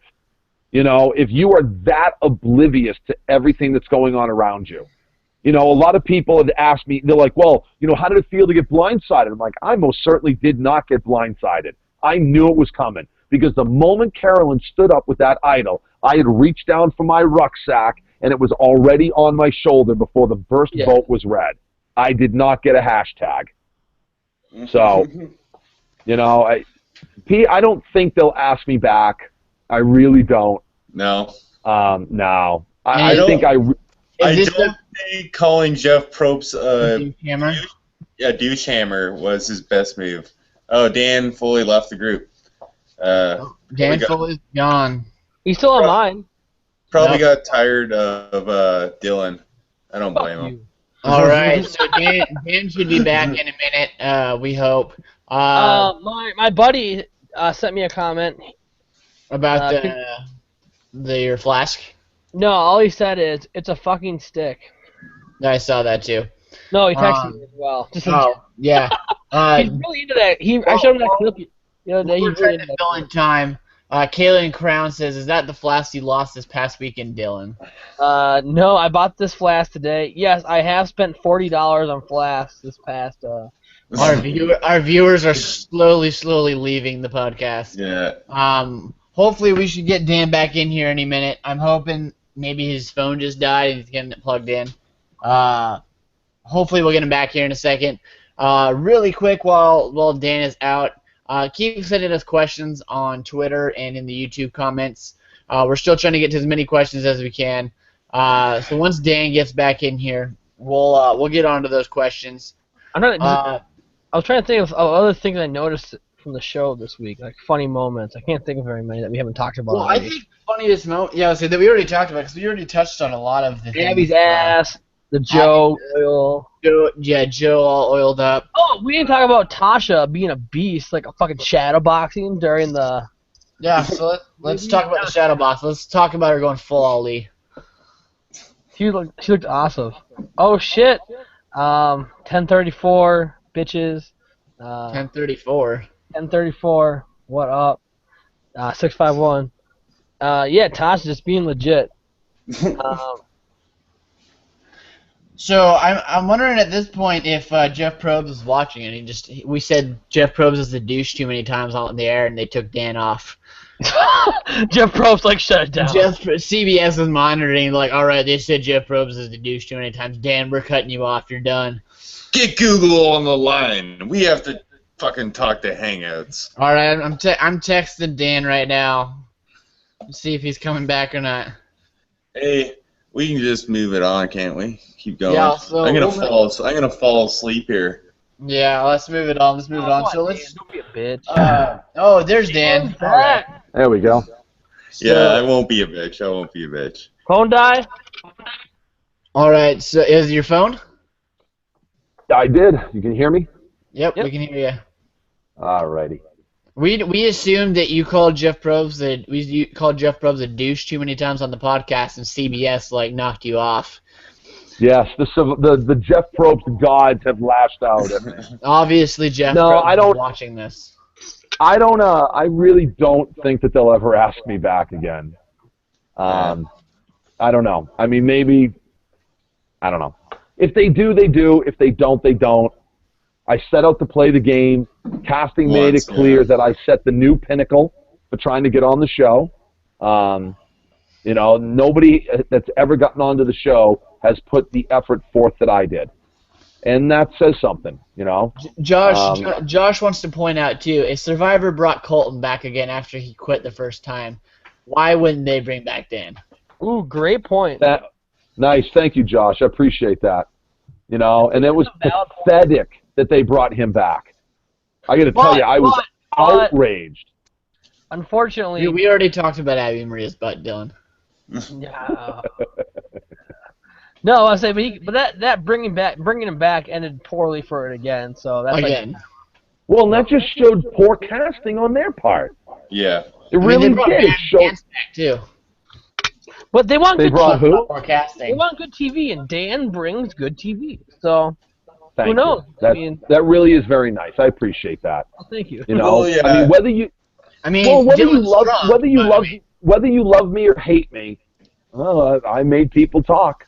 You know, people. You had to be in the top 3 of entertaining characters on that season, Dan. The season was, you were on a pretty good season for I hate referring to people as characters, but that's what you essentially are on a television show.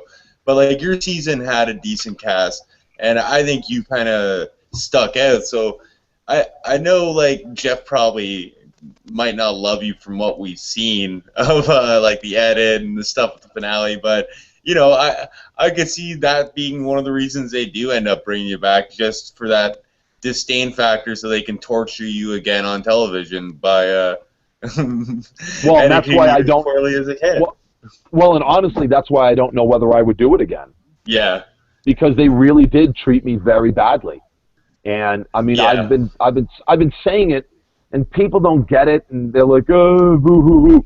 But the thing is that everybody recognizes that there are double standards that women face every day. Okay? Yeah. And I think everybody can admit them. But nobody recognizes the double standards that men have to face.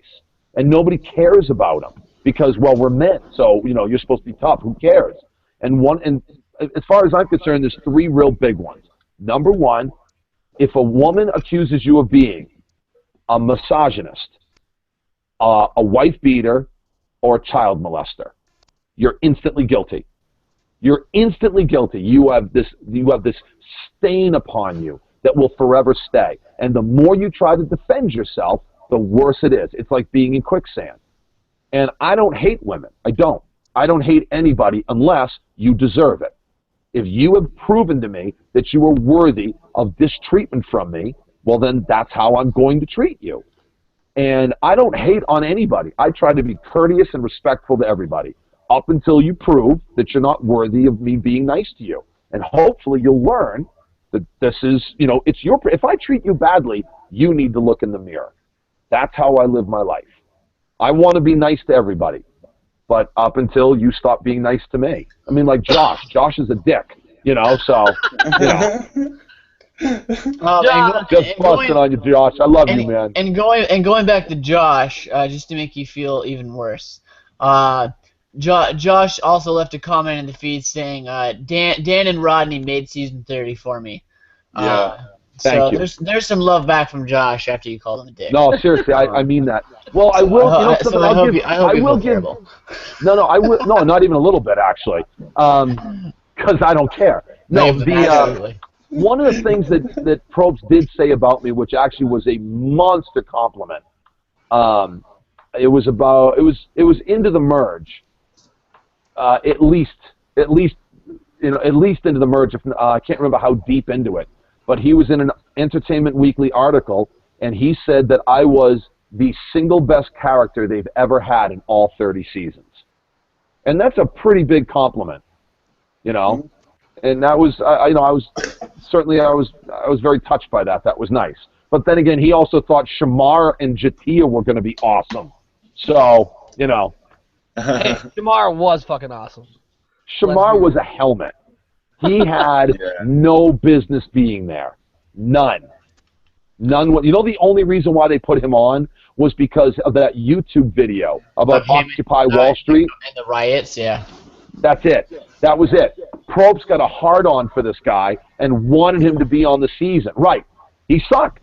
He absolutely sucked. He had no business. Huh? Too bad he went blind going on Survivor, and he goes blind. Oh, my arm! I'm going to quit unless you bring me food, because I'm lazy.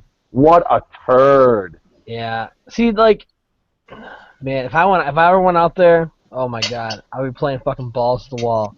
Now, my dad... then you'd be gone fast. My dad told me that they'd vote me out because he said, you're too fucking lazy to be on Survivor. Like, you be the guy just sleeping in the shelter all day. I'm like... Hey, Rodney made it deep doing that. I was like... I didn't see Will doing a lot either. No, he didn't. My dad's very old school because he watched me and him would watch. We watched the first probably 10 seasons together every Thursday night. So like he's very old school and he likes Rupert. That's old school. That's very old school. Well, I kind of told people that I was going to be the new Rupert, but only better because I actually had a shot at winning the game. Nailed it. And people love you just as much. Zing. We'll jump past there's a tribe swap. Yep. So, yeah, the tribe swap.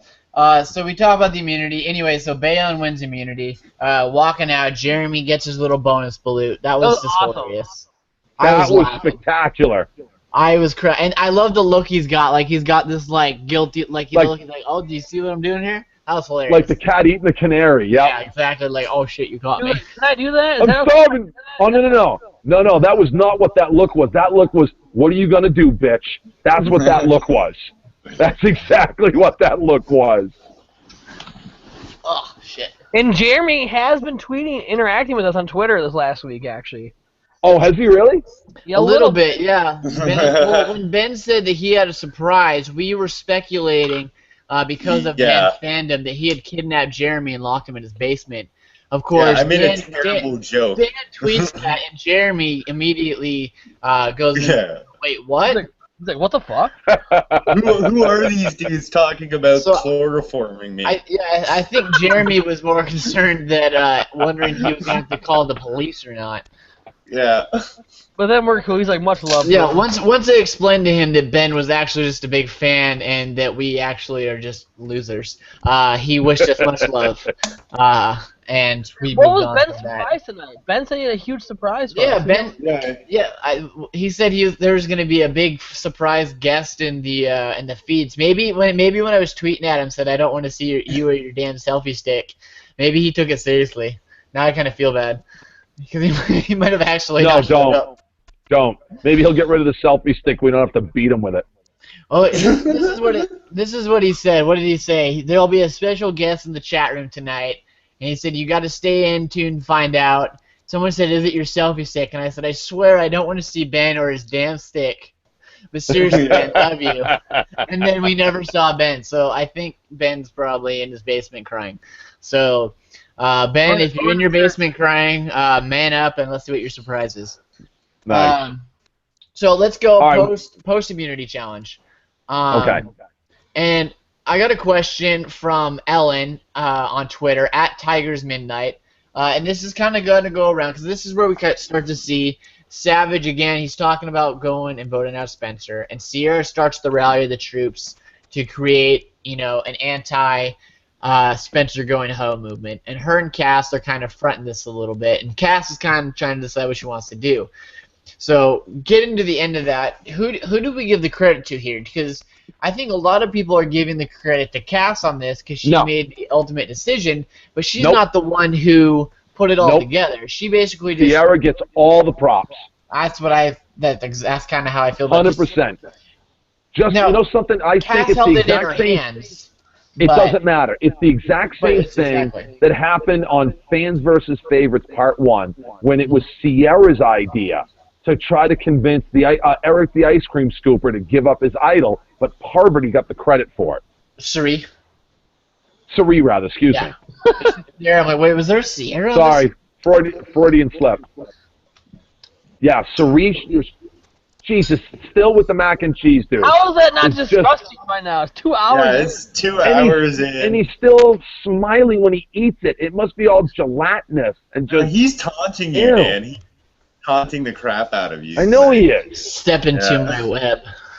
No, it's not happening. No. To be honest, Niko, you have seduced me with your mac and cheese. Like, those textures, legit. I know how to put on the moves. Oh, yeah. Yeah, you are smooth. Like I've only been married for almost 4 months, so I'm not rusty quite yet. And, dude, you are talking to a sausage fest instead of cuddled up in bed with your wife. Yeah, you got the moves all right. That's a good move.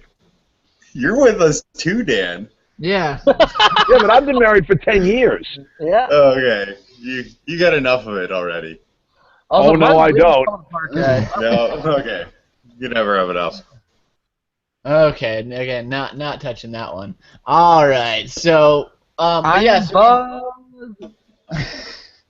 so yeah, I was with you. I want to give. That's my bride. Wow! Holy shit! What? Yeah, right. Who's up? Is that you? Wait, what am I missing? Not with the long hair. It's not. No. Holy shit! I was young, Dan. I wasn't on the feed here for a second. I was going through questions. That was maybe 5 years ago. It must be the beard. You with the beard. Yeah. Ages It definitely adds age to me. Damn. Yep, definitely out of my league. No, I was talking about your face, but yeah, we'll go with your wife too. Kaylin Crown on YouTube says, "You guys prompted me to make mac and cheese. See, I'm starting a revolution here. Get on board or get left behind." He's just high as hell. You're starting a Claude Bintestin movement, is what you're starting. Yeah. It's a movement, all right, dude. It's a bowel movement. Yeah, I took a shit pre-mac and cheese, so I'm solid for another day. You could make room for the next train. I like to keep it steady. So we gotta going back to the tweet now from Ellen at Tigers Midnight. What do you think about Spencer, Abby, Cass, Saria group? That the foursome that voted out. Saria? Now you're speaking, Niko. Saria? Yeah, who the fuck is Saria? Saria? Oh, she misspelled it. It's supposed to say Sierra. No. I'm sure Ellen is perfect in every way. You screwed that up. Yeah, you screwed Ellen, we love you, sweetheart. You are awesome. It is clearly Niko is a helmet. Cass. Anyway, the question is, will they vote together again? No. I cannot see that group sticking together at all. That is just a train wreck waiting to happen. Are you saying that a group of Cass and Spencer combined with Abby is potentially dysfunctional? Potentially. No. Not the adverb I would have used. No. Definitely not even at all. I would go with volatile. I would go with volatile at the minimum. You know, and it's funny because Spencer used the exact same phrasing that I used to Mike when he was asking me to align with Shireen on my season. I said, "You are literally asking me to make a deal with the devil. I'm not doing it. I don't care what happens to my game. I'm not doing it. There is no way." But Spencer had to because he was on the outs. I was in the numbers, so I didn't have to. And I couldn't do it. I couldn't do it. So let's jump in the tribal council because we kind of see all of this come together, and we basically get to the point where it's gonna be Woo, it's gonna be Savage. We don't really see how they decide on Woo, but we've kind of Savage was never up on that. No, sorry, not Savage. Spencer. Spencer and Woo. Yeah, Spencer and Woo. And so we go into the tribal knowing, is it gonna be Spencer? Is it gonna be Woo? And I think going into the tribal, I think you can kind of almost assume it's going to be Wu. But even when I was in there, I wasn't the way that they ended up reading the votes. There was a brief second where I thought, okay, maybe Spencer might go. We didn't know. We didn't know. It wasn't decided. I felt like Wu was going, but the only reason I felt like he might not was he didn't get a lot of airtime last night. At least as much as you would think he would get in his boot episode. Dan, are you all right? There's an earthquake. A little bit. Yep. Yep, you're. I didn't lose you. Ha ha. Save. Back. Sorry, pulled the cord. Sorry. How much airtime has Wu gotten? He's Again, got not much. little bits and pieces. Wu, rest in peace, bro. That's my fan. Yeah. Let's talk about Wu. So Wu ends up going home. Cass flips.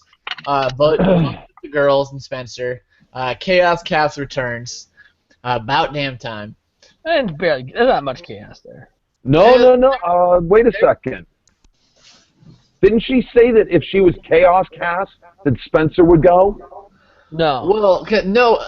She might Or do have I have said it backwards? That. Well, yeah, because if she would have voted for Spencer, she would have been rolling with the people that she was going to initially roll with. Right, that's calm. Okay, you're right. So that's calm Cass.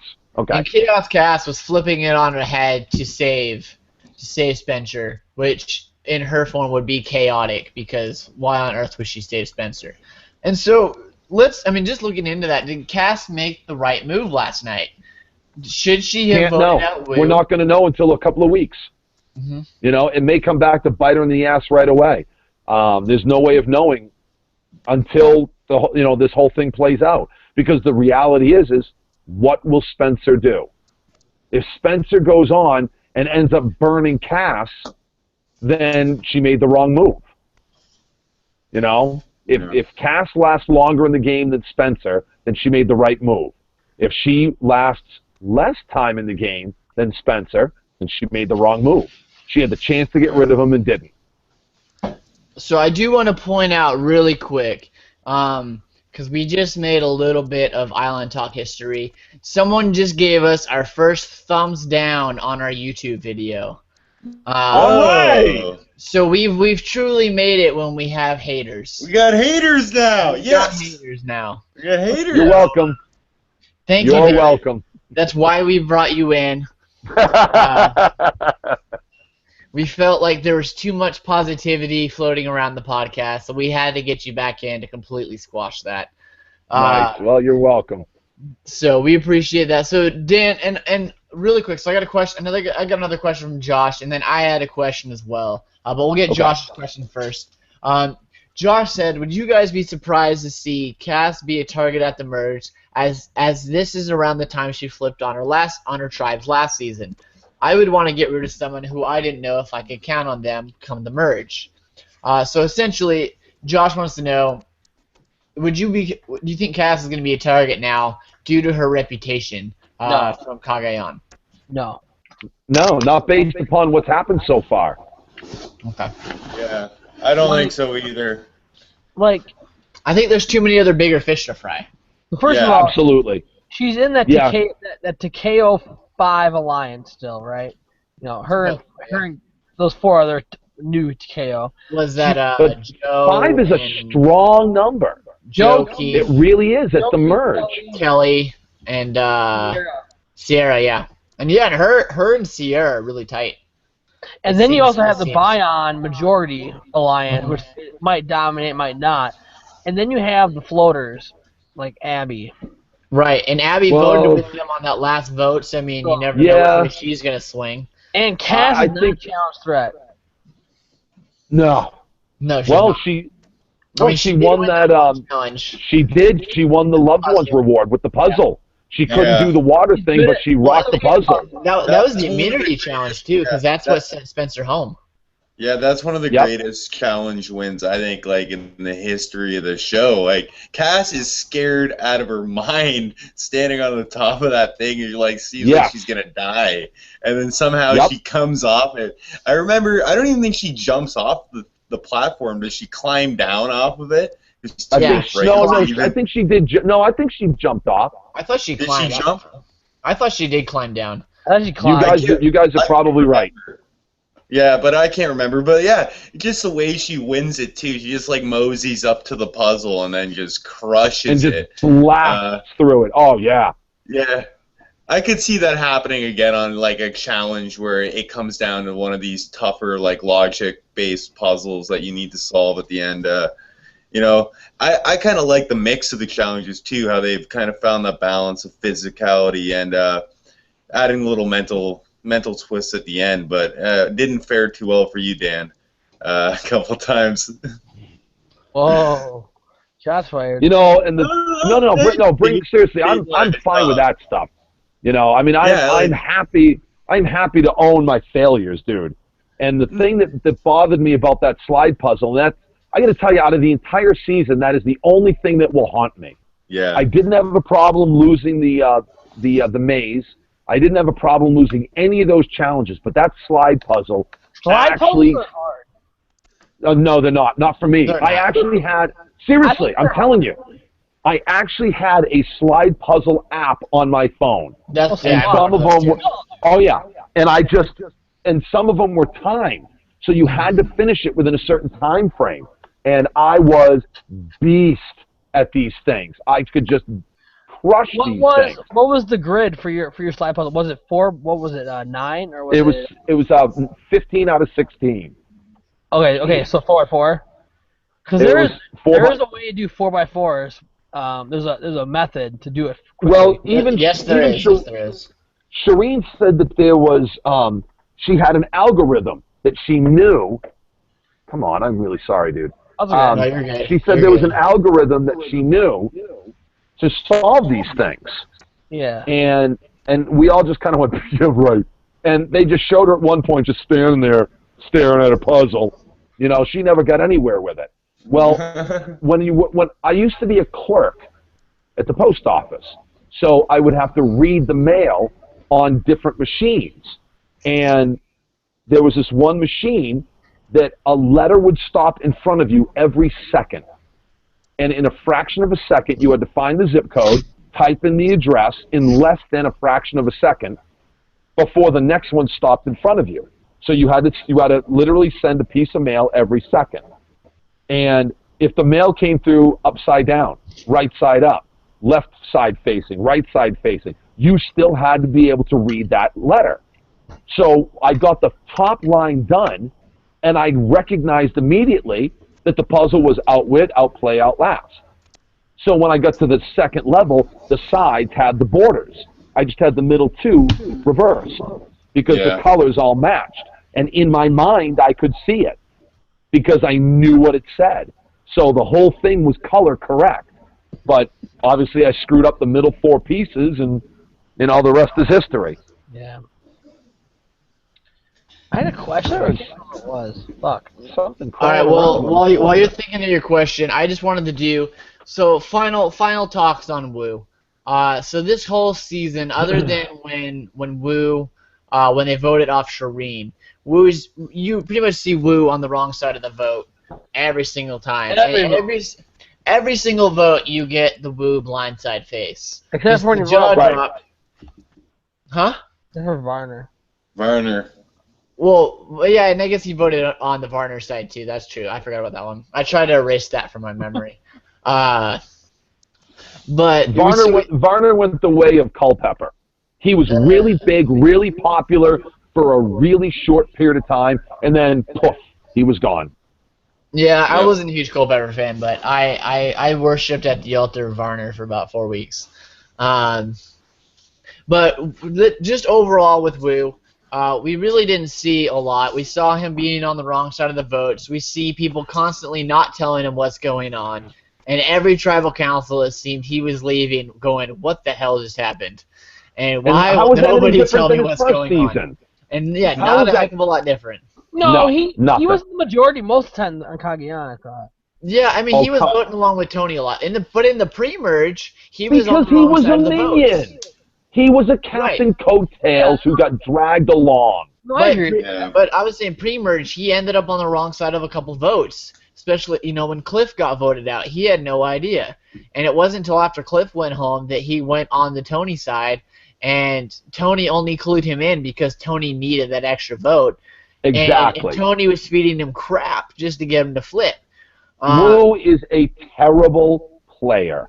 He's horrible. He never knows what's going on. But he's so never. nice. I'm sure he's a great person.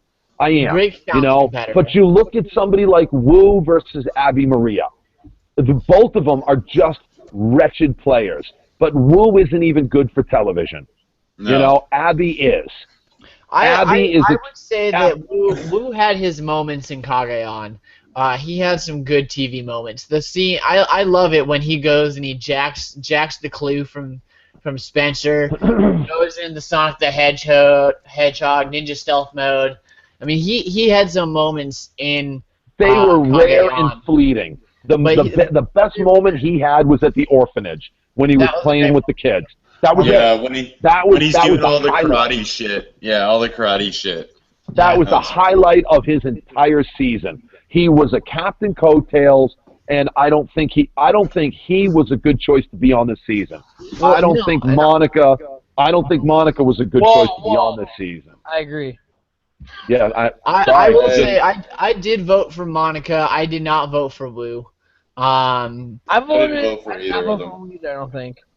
I mean, I did a couple different ballots, so I did vote for Wu. I pretty much stuck to the same ballot. I think with the women, I didn't vote for Shireen. I think I don't even remember. I voted for T-Bird over Shireen. I didn't vote for Wu, but I did vote for Shane. Some chick was specific. I think the guys that I voted to get in that didn't get in were Shane and Troy Zan and Jim Rice. I had 19 out of the 20 people picked correctly. Who did you miss? Before the game.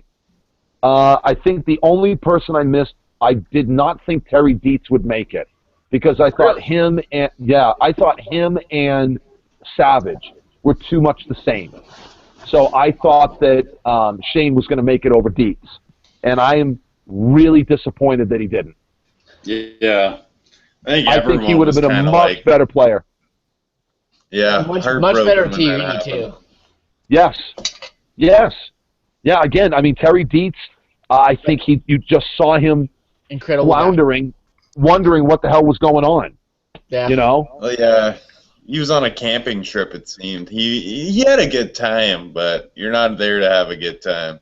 Well, no, that's not true. You can still have a good time. Well, yeah, I mean, but if I ever went out there, I'd goal. be freaking prancing around like a complete idiot, having the time of my life. Yeah, but you're not there to have a good time. There You're would there be to so win, many and shots winning gives you a good time. The island. Like, I don't know. He just seemed to be on his own little camping trip there for, like, the experience rather than to win. I think he just wanted to play Survivor again, it seemed. Yeah, and I think there's a lot of people that play the game that are like that. And there's nothing wrong with that, but you can enjoy the game. You can be out there to have fun and enjoy yourself as long as you're still there to play. I really felt like, personally, I felt like I balanced that. I felt like I was out there and I enjoyed myself and I made connections and bonds and I got some spectacular sleep and I enjoyed that. I enjoyed the hell out of myself. But I was there to play every day, every step of the way. And I think I said it. You can't have every player out there to play. Well, you know something? Why not? Why not? Why shouldn't you? Why shouldn't you? Because, I mean, you know something? I think you're wrong. I do. Yeah, do they put like a bunch of dudes and then one shitty player in the NBA and it's like, hey, here's my team? No, it's all professional athletes, that's different. Right? You're talking. I don't think it is. No, I don't think it is. I think, like, if Clearly, you want the best possible product. One word: Dennis Rodman. Dennis Rodman's like one of the greatest rebounders of all time, Dylan. Like, what are you talking about? No, I mean, I don't watch basketball, so I don't know. He's a very He's got ridiculous rebounding stats. Yeah. I actually started going. I actually started going on casting calls. No, here's my point. My point is, it's a strategic game, and yes, I mean, like obviously we're all super fans here. We all would play strategic games. We wouldn't be fools, right? I mean, all of us. I think we can all agree. All four of us here, especially. I mean, Dan did play. So he knows. He's verified. yeah, he's verified. We can all agree. I think we play strategic games, but doesn't. I mean, it kind of makes for entertaining television, but you want to have those like kind of clueless, like wild card players who you don't know what they're gonna do. Like you don't know how they're gonna play because that adds variance to the game. Like It's you going to can't. throw wrenches into the plans of the players who think logically. What's up? But why can't you have like a wild card Russell Hantz type player, someone who's a Thank wild you. card, a strategic-minded Not player? a wild card. Thank you. But yeah, he was. He kind of like fucked up a lot of people's games. That's what you want. Like I think like having people. Cass is a wild card player. Having people who like don't know what's going on is kind of, I think, like an old school way of casting. I think like now we as fans want to see everyone grasp the game at the level that we do. I think that's why those mid seasons like Fiji and Cook Islands are so loathed. Yeah. Like, when they bring in recruits, Dan pointed it out, the seasons suffer. You need people who are not only passionate about what they're doing, but are knowledgeable. I'm not advocating for recruits at all. I'm advocating, like, there's plenty of people who watch the show that would be terrible strategic players, like, that like the show and, like Abby Maria. Fine. Yeah, like, but, like, I'm saying, like, you don't want to just have a whole bunch of strategic, like masterminds. You want to have variance. I got to tell you, I mean, seriously, I appreciate the opinion, but I do respectfully disagree. One of the things that I started saying when I went to open casting calls was that... You brought this up last time about your season idea, right? Yes. Yeah, and I still stand by it. It would be Survivor Cutthroat Island. You simply bring the people that have applied for a minimum of 10 years, that have been to a minimum of 10 open casting calls, or have traveled a minimum of 10,000 miles to go to open casting calls, because these are your diehard fans. These are the people that could be bleeding out their eyes. And why is this season so good? Because the majority of people are good players in their own way. Some are physical, some are strategic, some are both. Some are gone. Yeah. Right, and who are some of them that are gone? Varner is gone because he couldn't make up his mind. He did a lot of flipping, and he didn't prove to be enough of an asset. Okay, Abby is still in the game because people simply need her, and she is terrible, horrible for the game, but great TV.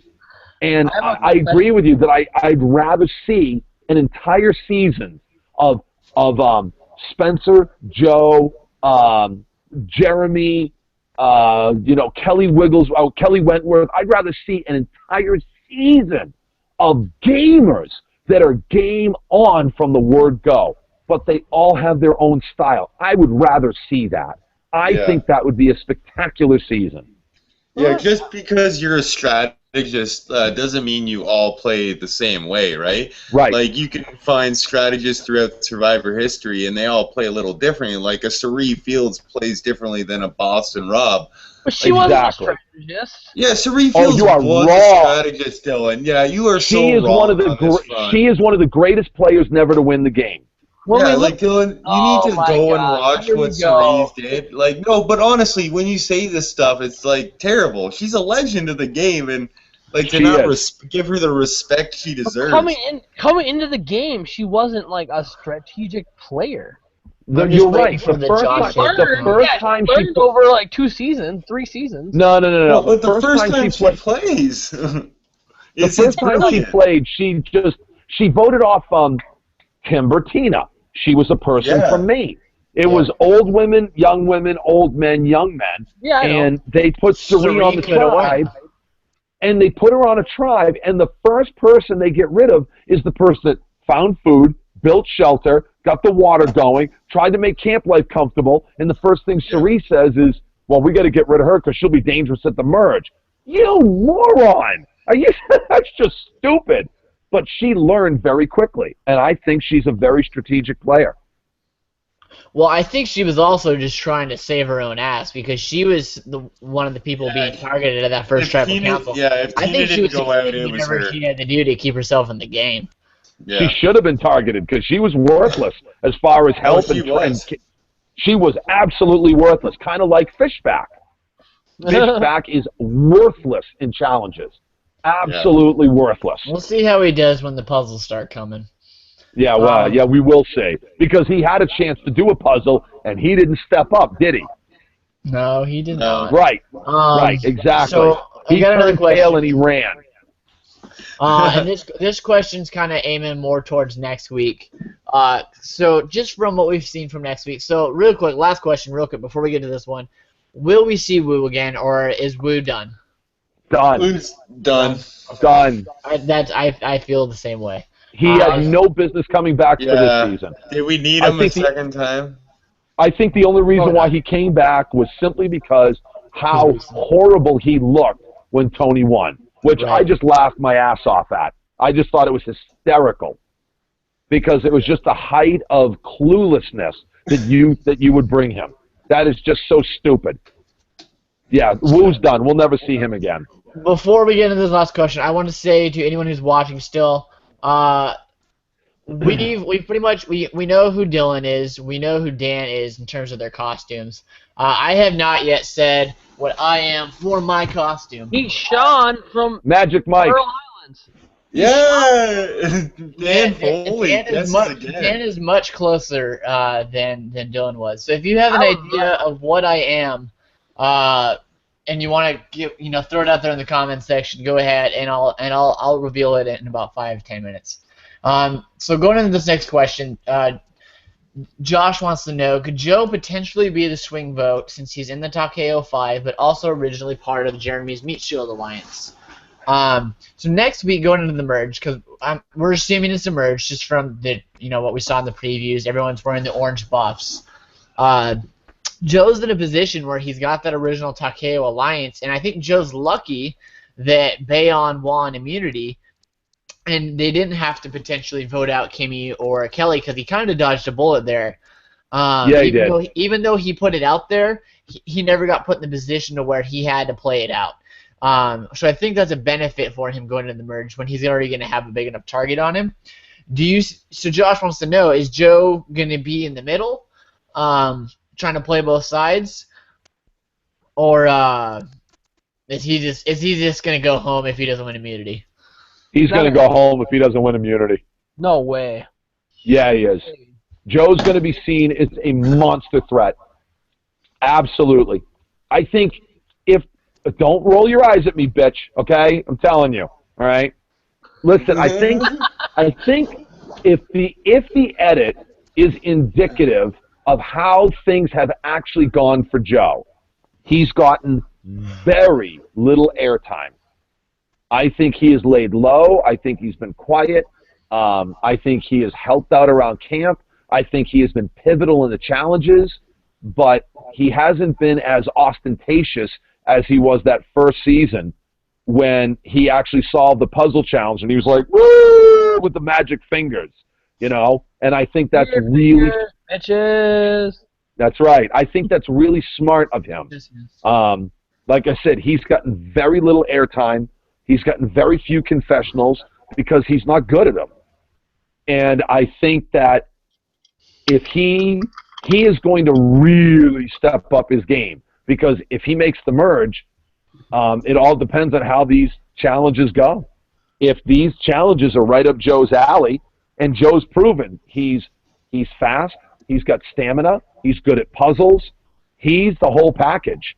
There's very little that he can't do. I think Joe has coverage. I think Joe has coverage though. What's that? I think he has enough coverage to not be voted out. Coverage from who? Well, I get what you're saying. He has he has the 4 Takeo, whatever. 4. So that's 4 votes out of 13. Himself, that's 5. So he's 2 away from being safe. So, and you have the Jeremy Kimmy connection that might be reluctant to vote out Joe and Tasha. So I was going to say, my question is, because Jeremy's kind of in a good spot right now, and Jeremy wants to keep Joe around as long as he can. Do you think with the Bayon having the numbers, if Joe doesn't try to swing with that Takeo side and he works with that Bayon group, do you think Joe could hang around for a while? Because I don't think Jeremy's just going to want to cut Joe right away, because that's going to make him the immediate next target, especially with Wu going home being one of the big strategic threats. I mean, you're still going to have Spencer around as well. Did you just call Wu a strategic threat? Physical threat. Physical threat. You said strategic, Niko. Not strategic. I said strategic. I meant physical threat. I don't think Wu's that big of a physical threat either. Well, he won 2 or 3 immunity challenges though in Cagayan. It was only 2, wasn't it? I know he won. He won the last one. And he won He did win the last one. The first and the last. I know he won at least 2. Okay. Which, again, that's great. You know? I don't think that he is the giant physical threat that you're going to see from Savage, from Tasha, from Spencer, from Joe, from... I think you're going to see Kelly Wentworth step up as well. I think you're going to see some of these challenges, right up her alley. I don't know if... I think Wu would have been somebody to definitely give people a run for their money. But, Jeremy Collins, I left him out of that. He belongs in that category. I think you've got a very large number of dominant threats. But I think Jeremy is going to do the same thing that Mike did. And he's going to have these big monster threats, and he's going to say, oh, my God, we got to focus on Joe. We got to focus on Joe. And then he's going to say, oh, my God, we got to worry about Tyler. We got to worry about Tyler. All the while, he's just a magician with distraction. And, I kept saying, Mike has got to go. We've got to get rid of him. Mike is a threat. But we need Mike to get rid of Joe because we felt like we could beat Mike. And we were wrong. We were a whole big bunch of wrong.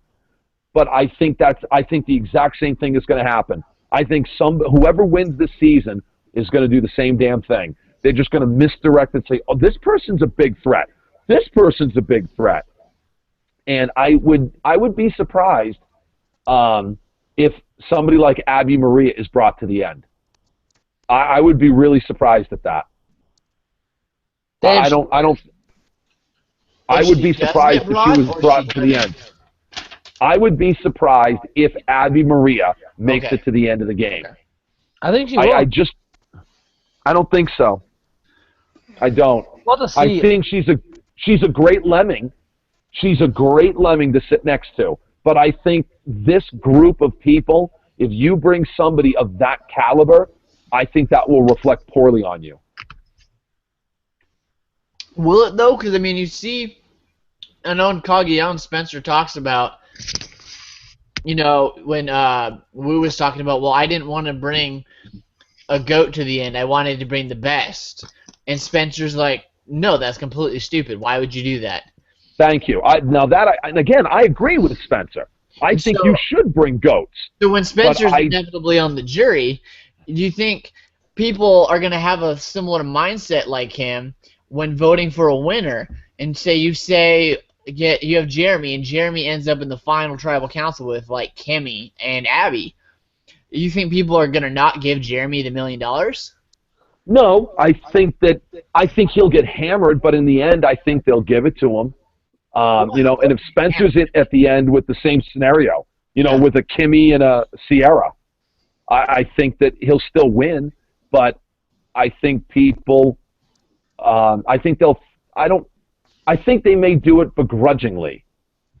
It's not like you want to give it to him. I voted for Mike, and I did it. I did not do it begrudgingly. I felt like he deserved to win. I did. I felt like he deserved it. And people had asked me, why didn't you vote for Carolyn, knowing that she would get second place? I said, because I'm not there to vote for second place.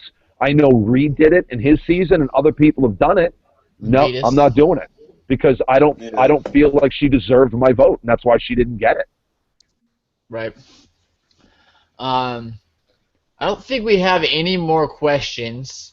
I went through all the Twitter. We haven't got any questions posted in the last 20 minutes or so. So I think we can slowly start to wrap this up. I say slowly because as much as I would like to say we can start wrapping this up. Yeah. We'll get off topic at least 3 or 4 more times. I killed my flask. My wig got too uncomfortable, so I'm I saw the wig go, dude. The wig went. I'm free balling it now. Nice.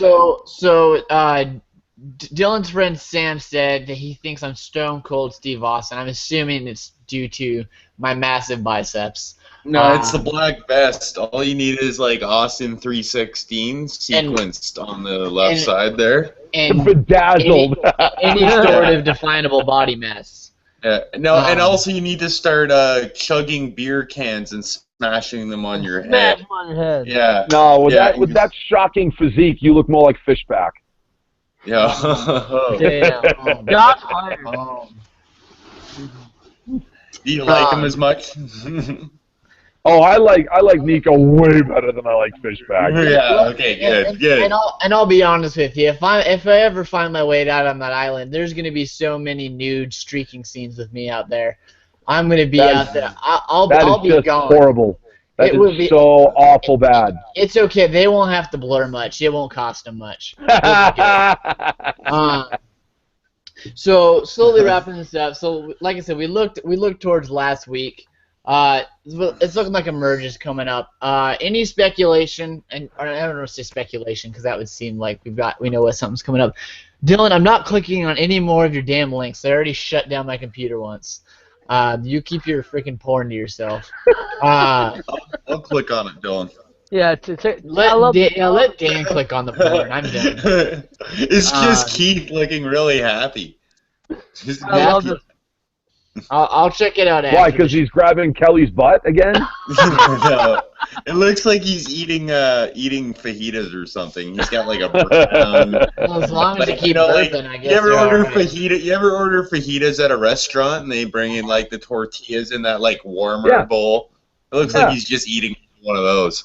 Nice. Having a great time too. Good for him. So, any big predictions for next week's merge? Well, anybody have any idea of what's going to go on? I think we're going to see a major player win immunity. Whoever it is, I don't know. It could be Kelly, it could be Tasha, it could be Spencer, it could be Jeremy. But I bet it's Joe. And could be Fishback. No, it can't. No, it can't.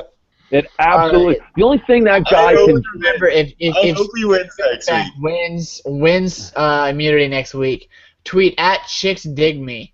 Yeah, and let me know about it. You know something? If Fishback wins immunity next week, I want everybody to tweet at me a picture of a crow for me to eat. You bring it on, absolutely. And I will eat every one of them happily. But here's what I think. Challenge for next week. We do know what. Here's what I think is going to happen. I think a major player is going to win. One of the alpha dogs, male or female. And I'll tell you right now, I think the worst thing that could happen is for Joe to win, because if Joe wins an immunity, that is going to put the biggest target in the world on his back. Yeah. And one of two things is going to happen at that point.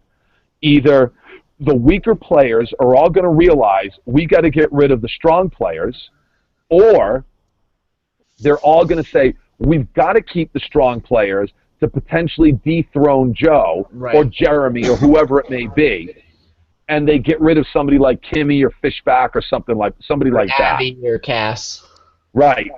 I don't see Cass going soon. I don't think she will either. I was just throwing out like an example of a type of player. No, I can see Abby, because now she doesn't really serve much of a purpose. She didn't get a lot of airtime this last episode either.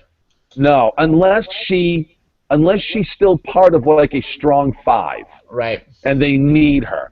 I can see Kimmy going. I can see Sierra going. Saria, yeah. Saria, yeah. I can see Fishback going, but you never know. Anything, it doesn't just change from episode to episode. It doesn't even change from day to day. It changes minute by minute. Mm-hmm. And that was proof with the Woo vote last night. I have a random. Over there. You've been bored to death. Pardon? You're yawning over there. Are we boring you? No, I'm just. It's late, man. I'm just tired. I have a question. Would it be fucked up if I like either A, like took more than my fair share in the merge feast, or B, like went over there and just like fucking smashed the merge feast all over the place. Like just like stomped in all the pots and Oh my god, dude! I would beat you like a baby seal, dude. I would absolutely just throttle you without mercy. Like, but yeah, that would be worse. Like, but production can't do anything if I destroy the merge feast, can they? Like, can they do anything? Like, sure, if I was, they can do. But would anything they want? That's part of the game, though. Like, what if I was like, I don't want anyone to eat the merge feast? Like, that's not part of my game. Like, I don't want anyone to be happy. So, like Randy, when Randy throws the idol at the merge feast into the ocean, like, you just convince him to throw the entire merge feast. The entire merge feast into the ocean. Like this is Survivor. We don't get food we don't earn. Like, we're throwing this in the what would they do, you think? I don't think they would do anything. I think they turned their gaze the other way as the rest of the tribe proceeded to murder you. Yeah. No, but what if I convince the tribe to like throw the merge feast in the ocean as like a fuck you? Like, there's no way you convince like 11 other starving people to not eat. Hey, I want to point out, Dr. Will, Big Brother 2, convinced everyone to stop eating for like a week. So if he can do that, I think I can convince people to not. But you're not Dr. Will. Are you not like even a close, 6'2", extremely attractive doctor? Yes. Plastic surgeon breaking in like. Look at the lab coat. Yeah, no. All right. Not happening. My mistake. I'm just entertained by the fact that Dylan thinks that he's gonna even want to throw away the merge feast. Yeah, Dylan, you're not throwing any food away. I mean, let's real talk here. Let's real talk this. Yeah, Dylan's gonna be in there pounding that shit down. All right, then counterpoint. What if I just ate like the entire merge feast then? Like, wouldn't let anyone else have anything. Like, it wouldn't matter because within 5 minutes, every bit of it would come back up again. If you went in there and just started to gorge, you just no, you would get so violently ill, it would be fantastic because that would just be karma. Hashtag taco overload. Yeah. You throw it right back up, and you stand, drop the mic. There's your merge feast, bitch. Walk away. Hashtag bulimia. Yeah, that's awesome. Yeah. Hashtag binge and purge. Gross. Hey, we're always supporting healthy body image here on the podcast. So. Exactly. You heard it here first, guys. Yeah. and ladies. If you're gonna diet on juice for a month. If Dylan's taught us anything, you'll lose 55 pounds. Yeah. I mean, one of the things that you should do is if you ever do get on Survivor, is you should literally start to snake your meals. Start eating one big meal a day, and that's it.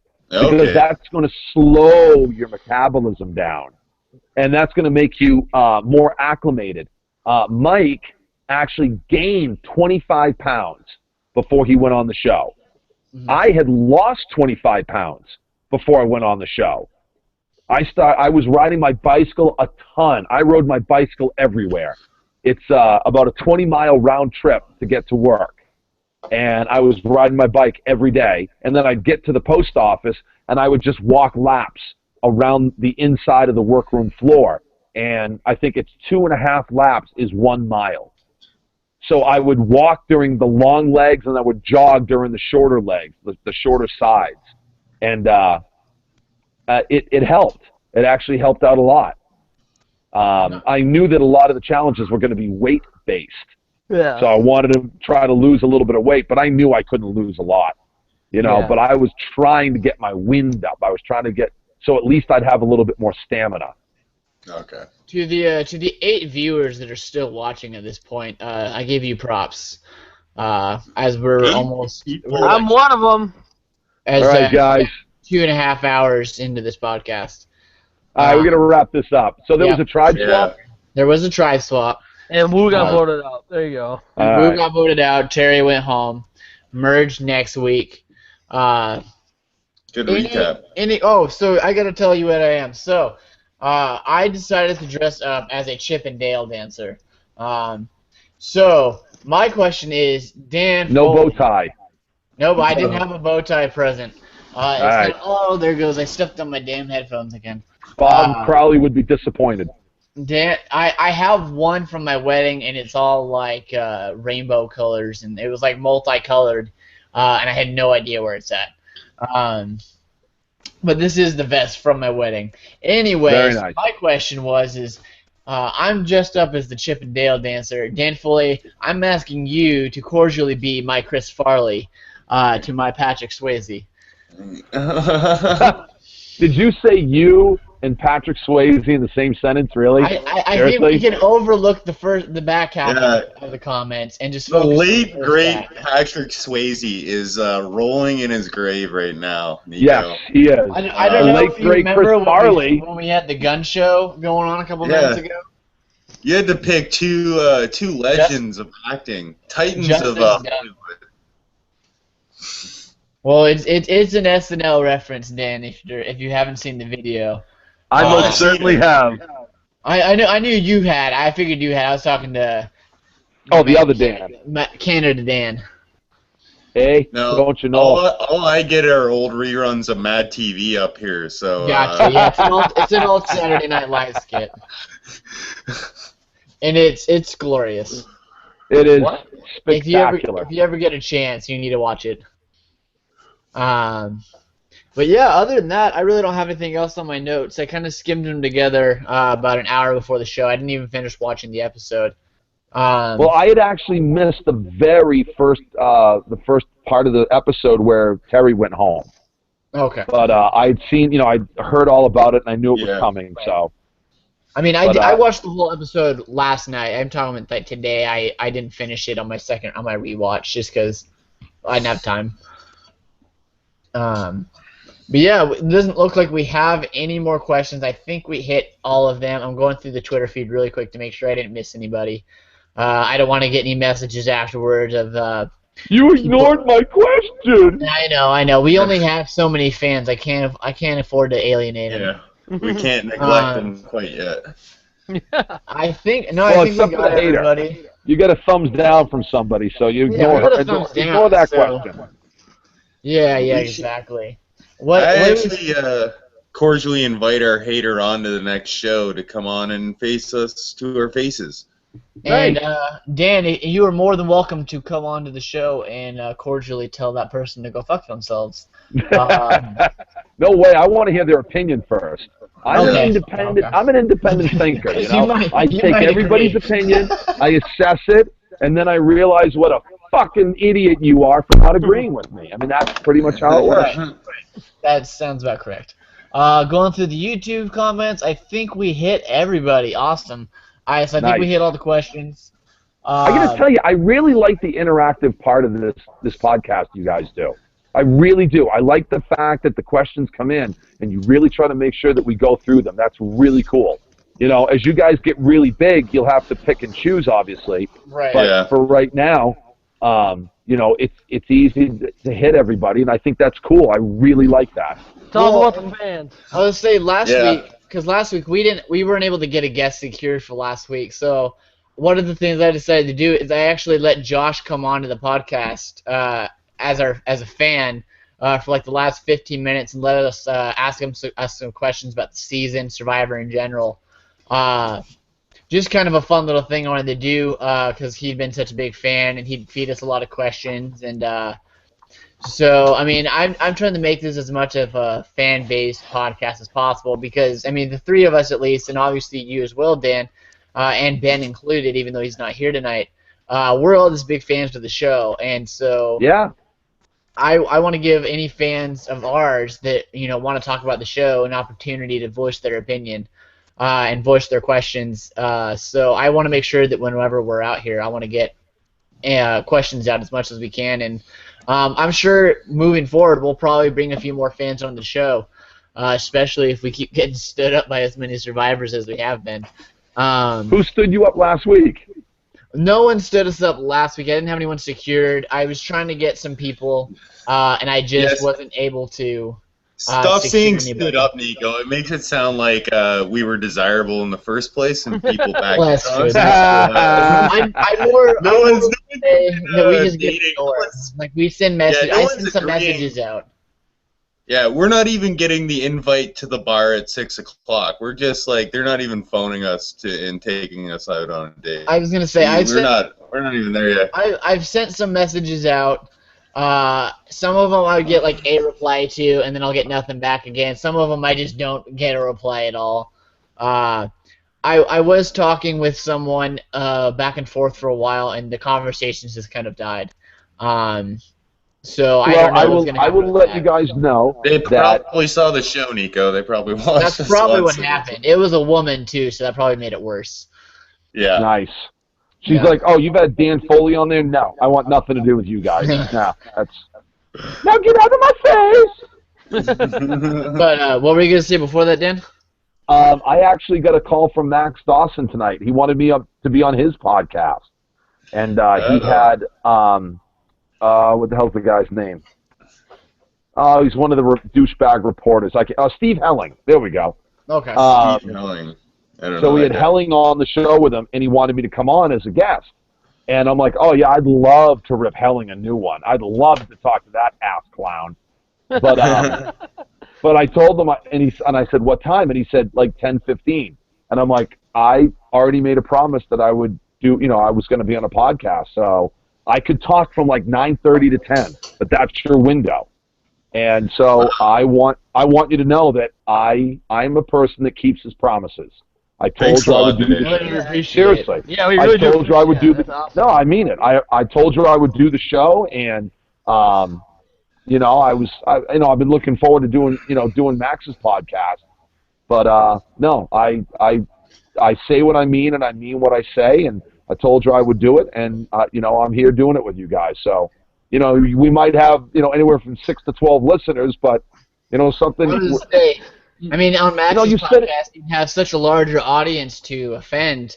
So I'm just very, very flattered that you would turn that opportunity down to offend 10 to 12 people at a time. No, it's I'm a guy that stands by his word. Somebody once told me, and I always kind of like this. He said, a man is born with two things: his word and his dick, and you should hold on to both of them. And I'm like, all right, that's pretty good. I like that. That's my new toast at like weddings. I knew you would like that, Dylan. I knew that would strike a chord with you. He's got his new wedding toast. Winner. All right, guys. I think we're gonna sign off. All right. Let's wrap it up. So, wrapping this up. So, obviously, we'll be back next Tuesday. We will be back with the power rankings. We did take the diversion off of it from this week, but we'll be back on power rankings next week. Tuesday at 7 Eastern, 4 Pacific time. Again, Dan, we really appreciate you coming on. We haven't really ever done a hashtag before. Do you want to do a hashtag for this episode? Oh, geez. If anyone stuck through the almost 3 hours of the show.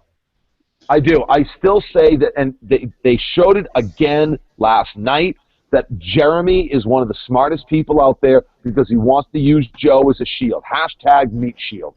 Hashtag meat shield. Seriously. I think that is, I still say that's the most profound thing going on in this game right now. If you're watching, if you stuck through this whole thing, if you just tuned in for a few minutes, let us know. Hashtag meat shield. And again, Dan, thanks again for coming on. We really appreciate it. And I'll probably shoot you another message later in the season, towards the back end, if you want to come back on one more time. Listen, when it comes to your back end, I'm your guy. Okay. All right. Hey, and you're a man who keeps your promises, so I'm willing to do that. All right, kids. All right. Otherwise, yeah, and we'll see you guys next Tuesday, and looking forward to the merge. So, closing this out. See you later, everybody. Have a good night. Peace.